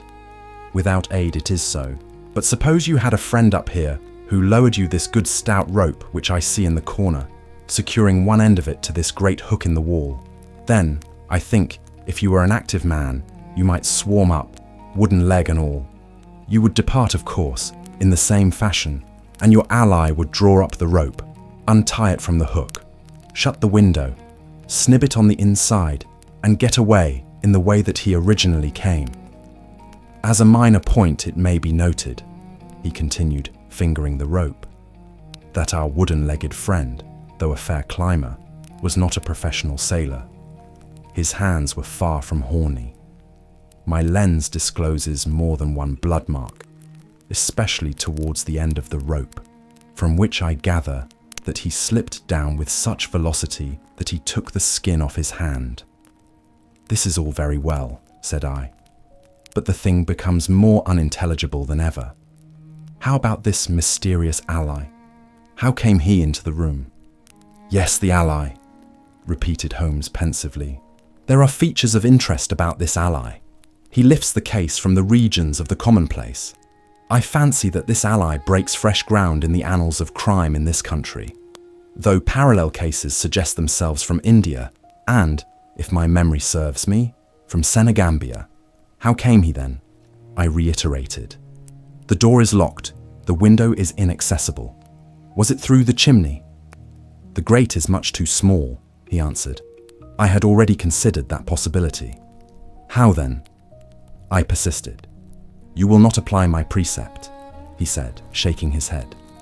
How often have I said to you that when you have eliminated the impossible, whatever remains, however improbable, must be the truth. We know that he did not come through the door, the window, or the chimney. We also know that he could not have been concealed in the room, as there is no concealment possible. Whence, then, did he come? He came through the hole in the roof, I cried. Of course he did. He must have done so. If you will have the kindness to hold the lamp for me, we shall now extend our researches to the room above, the secret room in which the treasure was found. He mounted the steps, and seizing a rafter with either hand, he swung himself up into the garret. Then, lying on his face, he reached down for the lamp and held it while I followed him. The chamber in which we found ourselves was about 10 feet one way and 6 the other. The floor was formed by the rafters, with thin lath and plaster between, so that in walking, one had to step from beam to beam. The roof ran up to an apex and was evidently the inner shell of the true roof of the house. There was no furniture of any sort, and the accumulated dust of years lay thick upon the floor. Here you are, you see, said Sherlock Holmes, putting his hand against the sloping wall. This is a trapdoor which leads out onto the roof. I can press it back, and here is the roof itself, sloping at a gentle angle. This, then, is the way by which number 1 entered. Let us see if we can find one other traces of his individuality. He held down the lamp to the floor, and as he did so, I saw for the second time that night a startled, surprised look come over his face. For myself, as I followed his gaze, my skin was cold under my clothes. The floor was covered thickly with the prints of a naked foot, clear, well-defined, perfectly formed, but scarce half the size of those of an ordinary man. "Holmes," I said in a whisper, "a child has done the horrid thing." He had recovered his self-possession in an instant. "I was staggered for the moment," he said, "but the thing is quite natural. My memory failed me, or I should have been able to foretell it. There is nothing more to be learned here. Let us go down." "What is your theory, then, as to those footmarks?" I asked, eagerly, when we had regained the lower room once more. "My dear Watson, try a little analysis yourself," said he with a touch of impatience. "You know my methods. Apply them, and it will be instructive to compare results." "I cannot conceive anything which will cover the facts," I answered. "It will be clear enough to you soon," he said in an offhand way. "I think that there is nothing else of importance here, but I will look." He whipped out his lens and a tape measure and hurried about the room on his knees, measuring, comparing, examining, with his long thin nose only a few inches from the planks and his beady eyes gleaming and deep set like those of a bird. So swift, silent, and furtive were his movements, like those of a trained bloodhound picking out a scent, that I could not but think what a terrible criminal he would have made had he turned his energy and sagacity against the law instead of exerting them in its defense. As he hunted about, he kept muttering to himself, and finally he broke out into a loud crow of delight. "We are certainly in luck," said he. "We ought to have very little trouble now. Very, Number 1 has had the misfortune to tread in the creosote. You can see the outline of the edge of his small foot here at the side of this evil-smelling mess. The carboy has been cracked, you see, and the stuff has leaked out. What then? I asked. Why, we have got him, that's all, said he. I know a dog that would follow that scent to the world's end. If a pack can track a trailed herring across a shire, how far can a specially trained hound follow so pungent a smell as this? It sounds like a sum in the rule of 3. The answer should give us the, but halloo, here are the accredited representatives of the law. Heavy steps and the clamour of loud voices were audible from below, and the hall door shut with a loud crash. Before they come, said Holmes, just put your hand here on this poor fellow's arm, and here on his leg. What do you feel? The muscles are as hard as a board, I answered. Quite so. They are in a state of extreme contraction, far exceeding the usual rigor mortis. Coupled with this distortion of the face, this Hippocratic smile, or risus sardonicus, as the old writers called it, what conclusion would it suggest to your mind? Death from some powerful vegetable alkaloid, I answered. Some strychnine-like substance which would produce tetanus. That was the idea which occurred to me the instant I saw the drawn muscles of the face. On getting into the room, I at once looked for the means by which the poison had entered the system. As you saw, I discovered a thorn which had been driven or shot with no great force into the scalp. You observed that the part struck was that which would be turned towards the hole in the ceiling if the man were erect in his chair. Now, examine the thorn. I took it up gingerly and held it in the light of the lantern. It was long, sharp, and black, with a glazed look near the point, as though some gummy substance had dried upon it. The blunt end had been trimmed and rounded off with a knife. "Is that an English thorn?" he asked. "No, it certainly is not. With all these data you should be able to draw some just inference. But here are the regulars, so the auxiliary forces may beat a retreat." As he spoke, the steps which had been coming nearer sounded loudly on the passage, and a very stout, portly man in a grey suit strode heavily into the room. He was red-faced, burly and plethoric, with a pair of very small, twinkling eyes which looked keenly out from between swollen and puffy pouches. He was closely followed by an inspector in uniform and by the still palpitating Thaddeus Sholto. "Here's a business," he cried, in a muffled, husky voice. "Here's a pretty business. But who are all these? Why, the house seems to be as full as a rabbit warren." "I think you must recollect me, Mr. Athelney Jones," said Holmes quietly. "Why, of course I do," he wheezed. "It's Mr. Sherlock Holmes, the theorist. Remember you? I'll never forget how you lectured us all on causes and inferences and effects in the Bishopgate jewel case. It's true, you set us on the right track. But you'll own now that it was more by good luck than good guidance. It was a piece of very simple reasoning. Oh, come now, come. Never be ashamed to own up. But what is all this? Bad business. Bad business. Stern facts here. No room for theories. How lucky that I happened to be out at Norwood over another case. I was at the station when the message arrived. What do you think the man died of?" "Oh, this is hardly a case for me to theorize over," said Holmes dryly. No. Still, we can't deny that you hit the nail on the head sometimes. Dear me. Door locked, I understand. Jewels worth $500,000 missing. How was the window?" "Fastened, but there are steps on the sill." Well, if it was fastened, the steps could have nothing to do with the matter. That's common sense. Man might have died in a fit, but then the jewels are missing. Ha! I have a theory. These flashes come upon me at times. Just step outside, Sergeant, and you, Mr. Sholto, your friend, can remain. What do you think of this, Holmes? Sholto was, on his own confession, with his brother last night. The brother died in a fit, on which Sholto walked off with the treasure. How's that? On which the dead man very considerately got up and locked the door on the inside. There's a flaw there. Let us apply common sense to the matter. This Thaddeus Sholto was with his brother. There was a quarrel. So much we know. The brother is dead, and the jewels are gone. So much also we know. No one saw the brother from the time Thaddeus left him. His bed had not been slept in. Thaddeus is evidently in a most disturbed state of mind. His appearance is, well, not attractive. You see that I am weaving my web round Thaddeus. The net begins to close upon him. You are not quite in possession of the facts yet, said Holmes. This splinter of wood, which I have every reason to believe to be poisoned, was in the man's scalp where you still see the mark. This card, inscribed as you see it, was on the table, and beside it lay this rather curious stone-headed instrument. How does all that fit into your theory?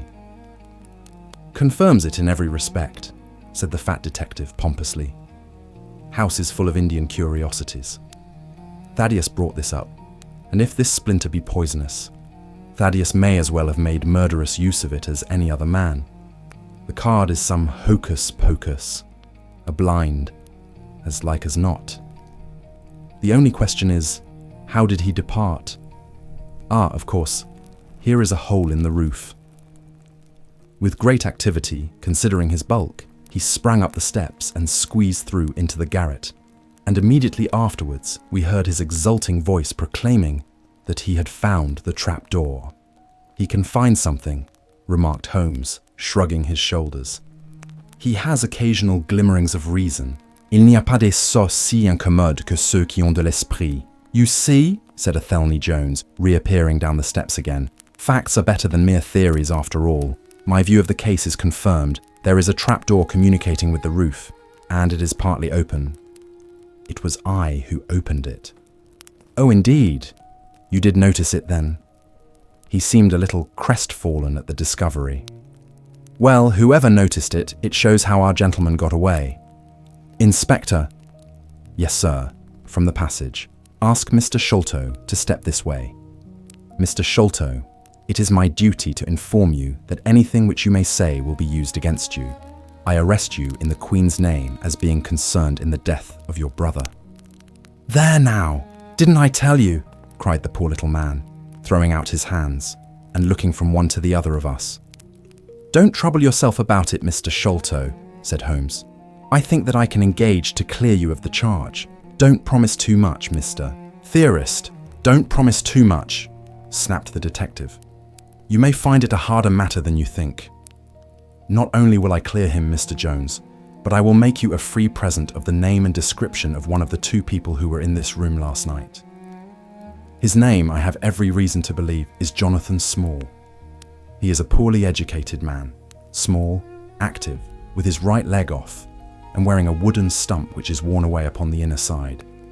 His left boot has a coarse, square-toed sole with an iron band round the heel. He is a middle-aged man, much sunburned, and has been a convict. These few indications may be of some assistance to you, coupled with the fact that there is a good deal of skin missing from the palm of his hand. The other man, asked Athelney Jones, in a sneering voice, but impressed nonetheless, as I could easily see, by the precision of the other's manner. Is a rather curious person, said Sherlock Holmes, turning upon his heel. I hope before very long to be able to introduce you to the pair of them. A word with you, Watson. He led me out to the head of the stair. This unexpected occurrence, he said, has caused us rather to lose sight of the original purpose of our journey. I have just been thinking so, I answered. It is not right that Miss Morstan should remain in this stricken house. No, you must escort her home. She lives with Mrs. Cecil Forrester in Lower Camberwell, so it is not very far. I will wait for you here if you will drive out again. Or perhaps you are too tired. By no means. I don't think I could rest until I know more of this fantastic business.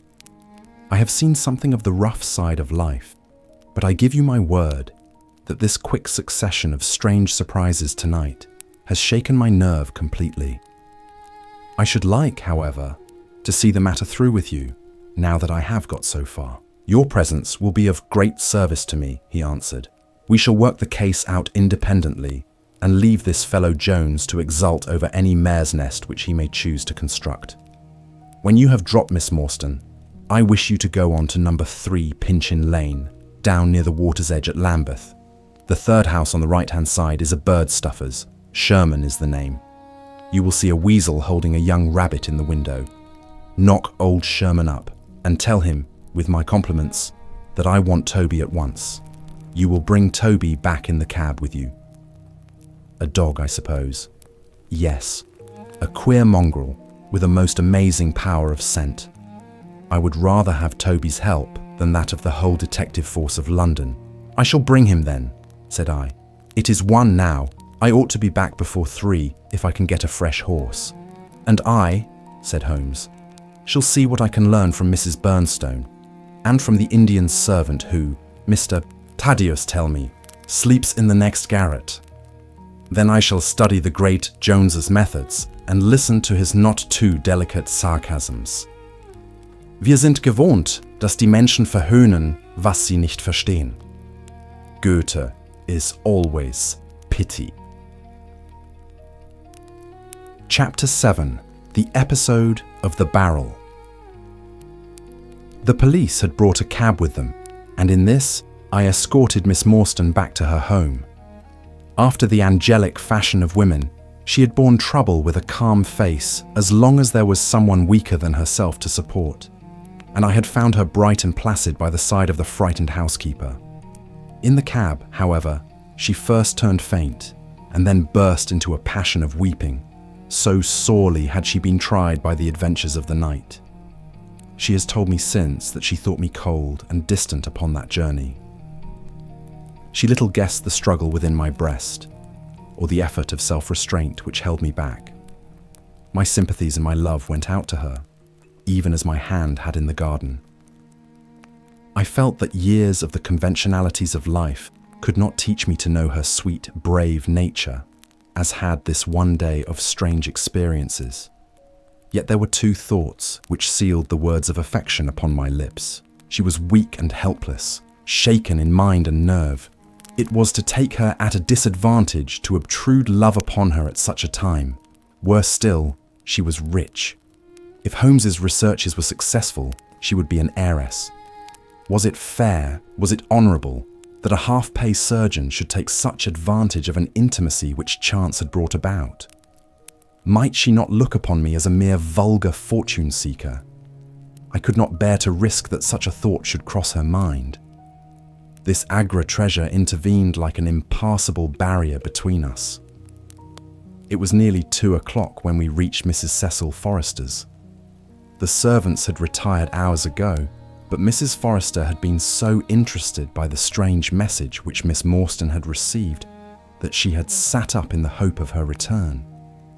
She opened the door herself, a middle-aged, graceful woman, and it gave me joy to see how tenderly her arms stole round the other's waist, and how motherly was the voice in which she greeted her.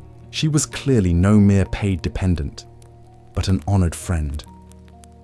I was introduced, and Mrs. Forrester earnestly begged me to step in and tell her our adventures.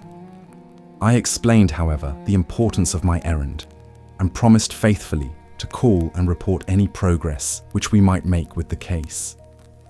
As we drove away, I stole a glance back, and I still seemed to see that little group on the step, the 2 graceful, clinging figures, the half-opened door, the hall light shining through stained glass, the barometer, and the bright stair rods. It was soothing to catch even that passing glimpse of a tranquil English home in the midst of the wild, dark business which had absorbed us. And the more I thought of what had happened, the wilder and darker it grew. I reviewed the whole extraordinary sequence of events as I rattled on through the silent, gaslit streets. There was the original problem. That at least was pretty clear now. The death of Captain Morstan, the sending of the pearls, the advertisement, the letter. We had had light upon all those events. They had only led us, however, to a deeper and far more tragic mystery.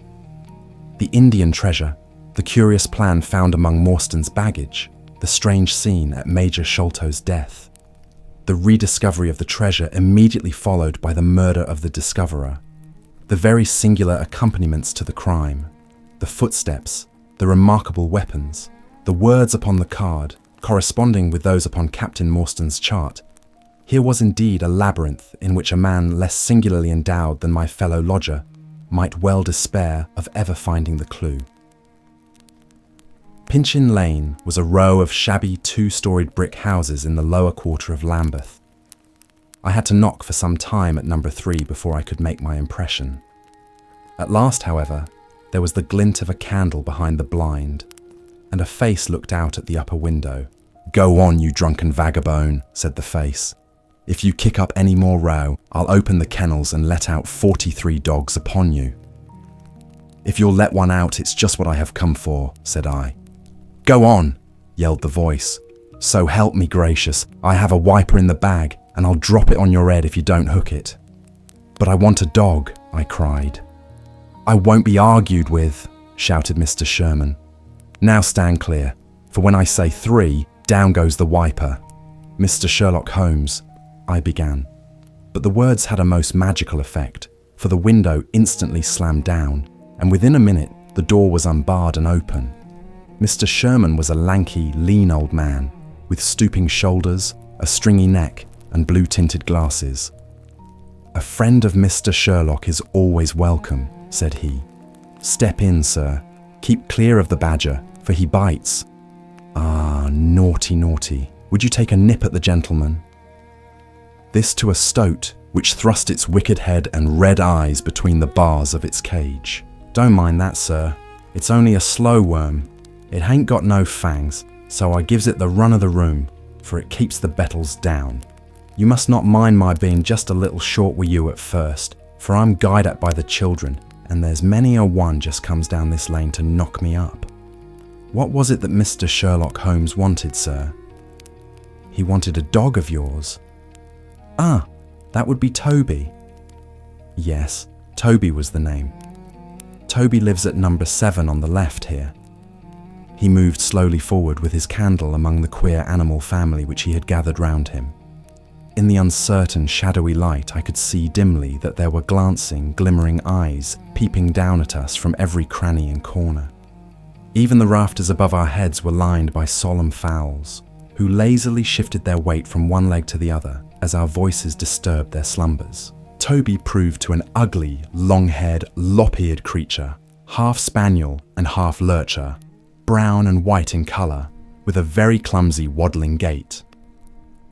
It accepted, after some hesitation, a lump of sugar, which the old naturalist handed to me, and, having thus sealed an alliance, it followed me to the cab, and made no difficulties about accompanying me. It had just struck 3 on the palace clock, when I found myself back once more at Pondicherry Lodge. The ex-prizefighter McMurdo had, I found, been arrested as an accessory, and both he and Mr. Sholto had been marched off to the station.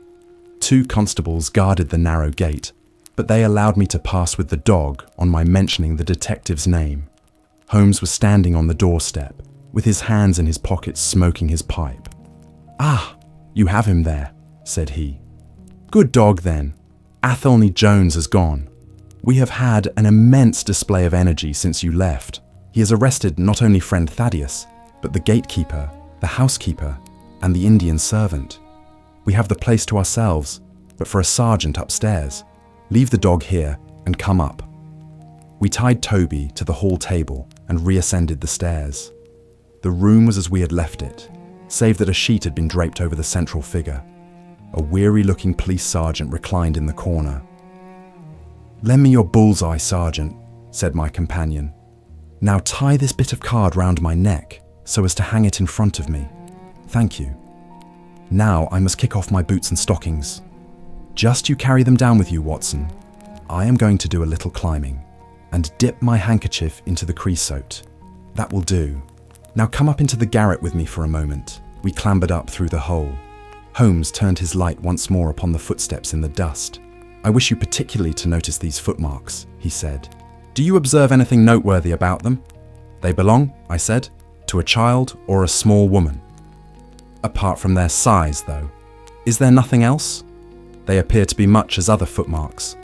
"Not at all. Look here." This is the print of a right foot in the dust. Now I make one with my naked foot beside it. What is the chief difference? Your toes are all cramped together. The other print has each toe distinctly divided. Quite so. That is the point. Bear that in mind. Now, would you kindly step over to that flap window and smell the edge of the woodwork? I shall stay here, as I have this handkerchief in my hand. I did as he directed, and was instantly conscious of a strong tarry smell. That is where he put his foot in getting out. If you can trace him, I should think that Toby will have no difficulty. Now run downstairs, loose the dog, and look out for Blondin. By the time that I got out into the grounds, Sherlock Holmes was on the roof, and I could see him like an enormous glowworm crawling very slowly along the ridge. I lost sight of him behind a stack of chimneys, but he presently reappeared, and then vanished once more upon the opposite side. When I made my way round there, I found him seated at one of the corner eaves. "That's you, Watson," he cried. "Yes, this is the place. What is that black thing down there?" "A water barrel." "Top on it?" "Yes." "No sign of a ladder?" "No." "Confound the fellow. It's a most breakneck place. I ought to be able to come down where he could climb up. The water pipe feels pretty firm. Here goes, anyhow." There was a scuffling of feet, and the lantern began to come steadily down the side of the wall. Then with a light spring he came onto the barrel, and from there to the earth. It was easy to follow him, he said, drawing on his stockings and boots. Tiles were loosened the whole way along, and in his hurry he had dropped this. It confirms my diagnosis, as you doctors express it. The object which he held up to me was a small pocket or pouch woven out of coloured grasses and with a few tawdry beads strung round it. In shape and size, it was not unlike a cigarette case. Inside were half a dozen spines of dark wood, sharp at one end and rounded at the other, like that which had struck Bartholomew Sholto. "They are hellish things," said he. "Look out that you don't prick yourself. I'm delighted to have them, for the chances are that they are all he has. There is the less fear of you or me finding one in our skin before long. I would sooner face a martini bullet myself. Are you game for a 6-mile trudge, Watson?" "Certainly," I answered. "Your leg will stand it?" "Oh, yes. Here you are, doggy. Good old Toby. Smell it, Toby, smell it." He pushed the creosote handkerchief under the dog's nose, while the creature stood with its fluffy legs separated, and with a most comical cock to its head, like a connoisseur sniffing the bouquet of a famous vintage. Holmes then threw the handkerchief to a distance, fastened a stout cord to the mongrel's collar, and let him to the foot of the water barrel. The creature instantly broke into a succession of high, tremulous yelps, and with his nose on the ground and his tail in the air, pattered off upon the trail at a pace which strained his leash and kept us at the top of our speed. The east had been gradually whitening, and we could now see some distance in the cold grey light. The square, massive house, with its black, empty windows and high, bare walls, towered up, sad and forlorn, behind us. Our course led right across the grounds, in and out among the trenches and pits with which they were scarred and intersected. The whole place, with its scattered dirt heaps and ill-grown shrubs, had a blighted, ill-omened look which harmonized with the black tragedy which hung over it. On reaching the boundary wall, Toby ran along, whining eagerly underneath its shadow, and stopped finally in a corner, screened by a young beech. Where the two walls joined, several bricks had been loosened, and the crevices left were worn down and rounded upon the lower side, as though they had frequently been used as a ladder. Holmes clambered up, and, taking the dog from me, he dropped it over upon the other side. "There's the print of Wooden-Leg's hand," he remarked, as I mounted up beside him. "You see the slight smudge of blood upon the white plaster. What a lucky thing it is that we have had no very heavy rain since yesterday. The scent will lie upon the road in spite of their 28 hours start." I confess that I had my doubts myself when I reflected upon the great traffic which had passed along the London road in the interval. My fears were soon appeased, however. Toby never hesitated or swerved, but waddled on in his peculiar rolling fashion. Clearly, the pungent smell of the creosote rose high above all other contending scents. "Do not imagine," said Holmes, "that I depend for my success in this case upon the mere chance of one of these fellows having put his foot in the chemical. I have knowledge now which would enable me to trace them in many different ways. This, however, is the readiest, and since fortune has put it into our hands, I should be culpable if I neglected it. It has, however, prevented the case from becoming the pretty little intellectual problem which it at one time promised to be. There might have been some credit to be gained out of it, but for this too palpable clue. There is credit, and to spare," said I. "I assure you, Holmes, that I marvel at the means by which you obtain your results in this case, even more than I did in the Jefferson Hope murder. The thing seems to me to be deeper and more inexplicable. How, for example, could you describe with such confidence the wooden-legged man?" "Pshaw, my dear boy, it was simplicity itself. I don't wish to be theatrical. It is all patent and above board. Two officers who are in command of a convict guard learn an important secret as to buried treasure. A map is drawn for them by an Englishman named Jonathan Small. You remember that we saw the name upon the chart in Captain Morstan's possession. He had signed it in behalf of himself and his associates, the sign of the Four, as he somewhat dramatically called it. Aided by this chart, the officers, or one of them, gets the treasure and brings it to England, leaving, we will suppose, some condition under which he received it unfulfilled. Now then, why did not Jonathan Small get the treasure himself? The answer is obvious. The chart is dated at a time when Morstan was brought into close association with convicts. Jonathan Small did not get the treasure because he and his associates were themselves convicts and could not get away. "But that is mere speculation," said I. "It is more than that. It is the only hypothesis which covers the facts. Let us see how it fits in with the sequel. Major Sholto remains at peace for some years, happy in the possession of his treasure. Then he receives a letter from India, which gives him a great fright. What was that? A letter to say that the men whom he had wronged had been set free, or had escaped. That is much more likely, for he would have known what their term of imprisonment was. It would not have been a surprise to him. What does he do then? He guards himself against a wooden-legged man, a white man, mark you, for he mistakes a white tradesman for him and actually fires a pistol at him. Now, only one white man's name is on the chart. The others are Hindus or Mohammedans. There is no other white man. Therefore, we may say with confidence that the wooden-legged man is identical with Jonathan Small. Does the reasoning strike you as being faulty? No, it is clear and concise. Well, now, let us put ourselves in the place of Jonathan Small. Let us look at it from his point of view.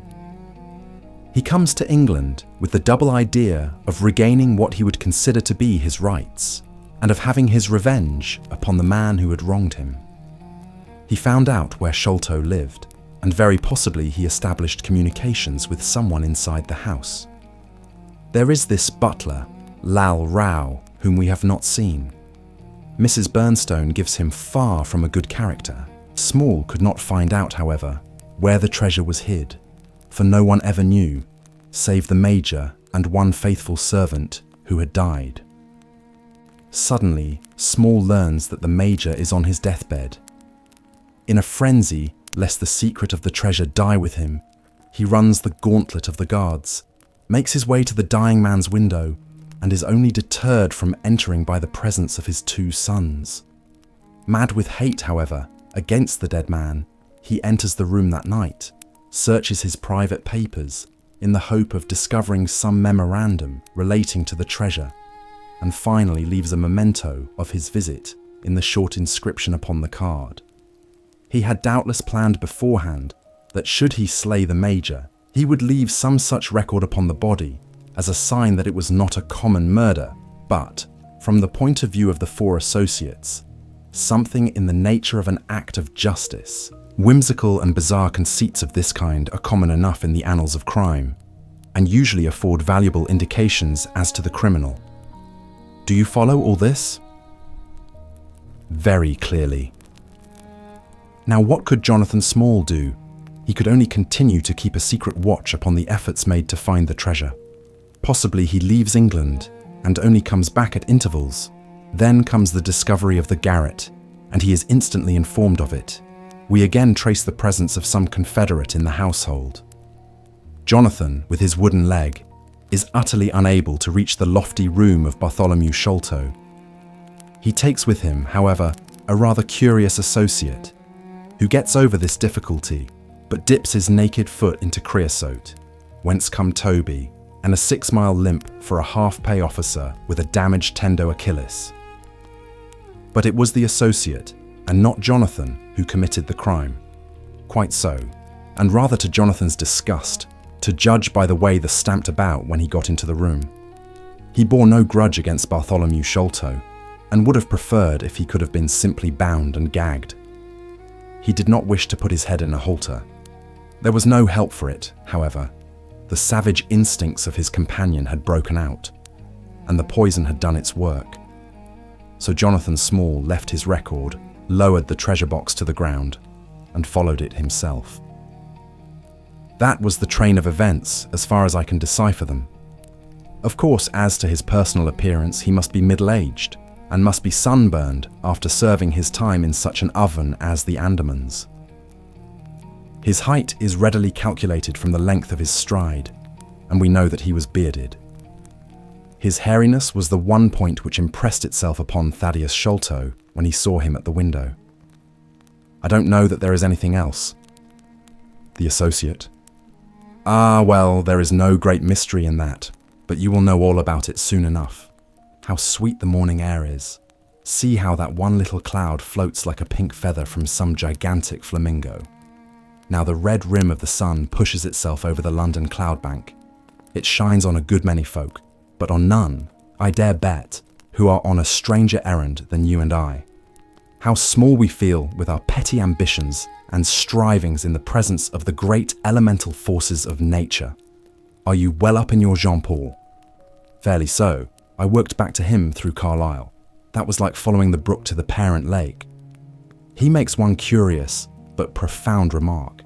It is that the chief proof of man's real greatness lies in his perception of his own smallness. It argues, you see, a power of comparison and of appreciation, which is in itself a proof of nobility. There is much food for thought in Richter. You have not a pistol, have you? I have my stick. It is just possible that we may need something of the sort if we get to their lair. Jonathan I shall leave to you, but if the other turns nasty, I shall shoot him dead. He took out his revolver as he spoke, and having loaded 2 of the chambers, he put it back into the right-hand pocket of his jacket. We had during this time been following the guidance of Toby down the half-rural, villa-lined roads which lead to the metropolis. Now, however, we were beginning to come among continuous streets, where labourers and dockmen were already astir, and slatternly women were taking down shutters and brushing doorsteps. At the square-topped corner public houses, business was just beginning, and rough-looking men were emerging, rubbing their sleeves across their beards after their morning wet. Strange dogs sauntered up and stared wonderingly at us as we passed, but our inimitable Toby looked neither to the right nor to the left, but trotted onwards with his nose to the ground, and an occasional eager whine which spoke of a hot scent.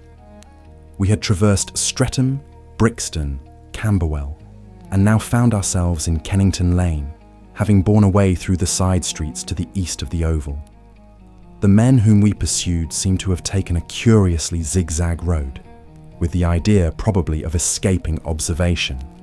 They had never kept to the main road if a parallel side street would serve their turn. At the foot of Kennington Lane, they had edged away to the left through Bond Street and Mile Street. Where the latter street turns into Knight's Place, Toby ceased to advance, but began to run backwards and forwards with one ear cocked and the other drooping, the very picture of canine indecision. Then he waddled round in circles, looking up to us from time to time, as if to ask for sympathy in his embarrassment. "What the deuce is the matter with the dog?" growled Holmes. "They surely would not take a cab or go off in a balloon." "Perhaps they stood here for some time," I suggested. "Ah, it's all right." "He's off again," said my companion in a tone of relief. He was indeed off, for after sniffing round again, he suddenly made up his mind and darted away with an energy and determination such as he had not yet shown. The scent appeared to be much hotter than before, for he had not even to put his nose on the ground, but tugged at his leash and tried to break into a run. I could see by the gleam in Holmes's eyes that he thought we were nearing the end of our journey. Our course now ran down 9 Elms, until we came to Broderick and Nelson's large timber yard, just past the White Eagle Tavern. Here the dog, frantic with excitement, turned down through the side gate into the enclosure, where the sawyers were already at work.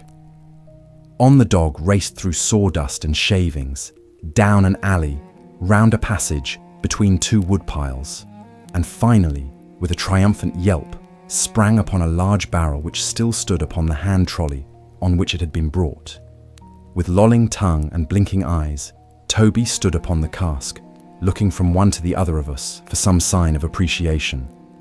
The staves of the barrel and the wheels of the trolley were smeared with a dark liquid, and the whole air was heavy with the smell of creosote. Sherlock Holmes and I looked blankly at each other, and then burst simultaneously into an uncontrollable fit of laughter.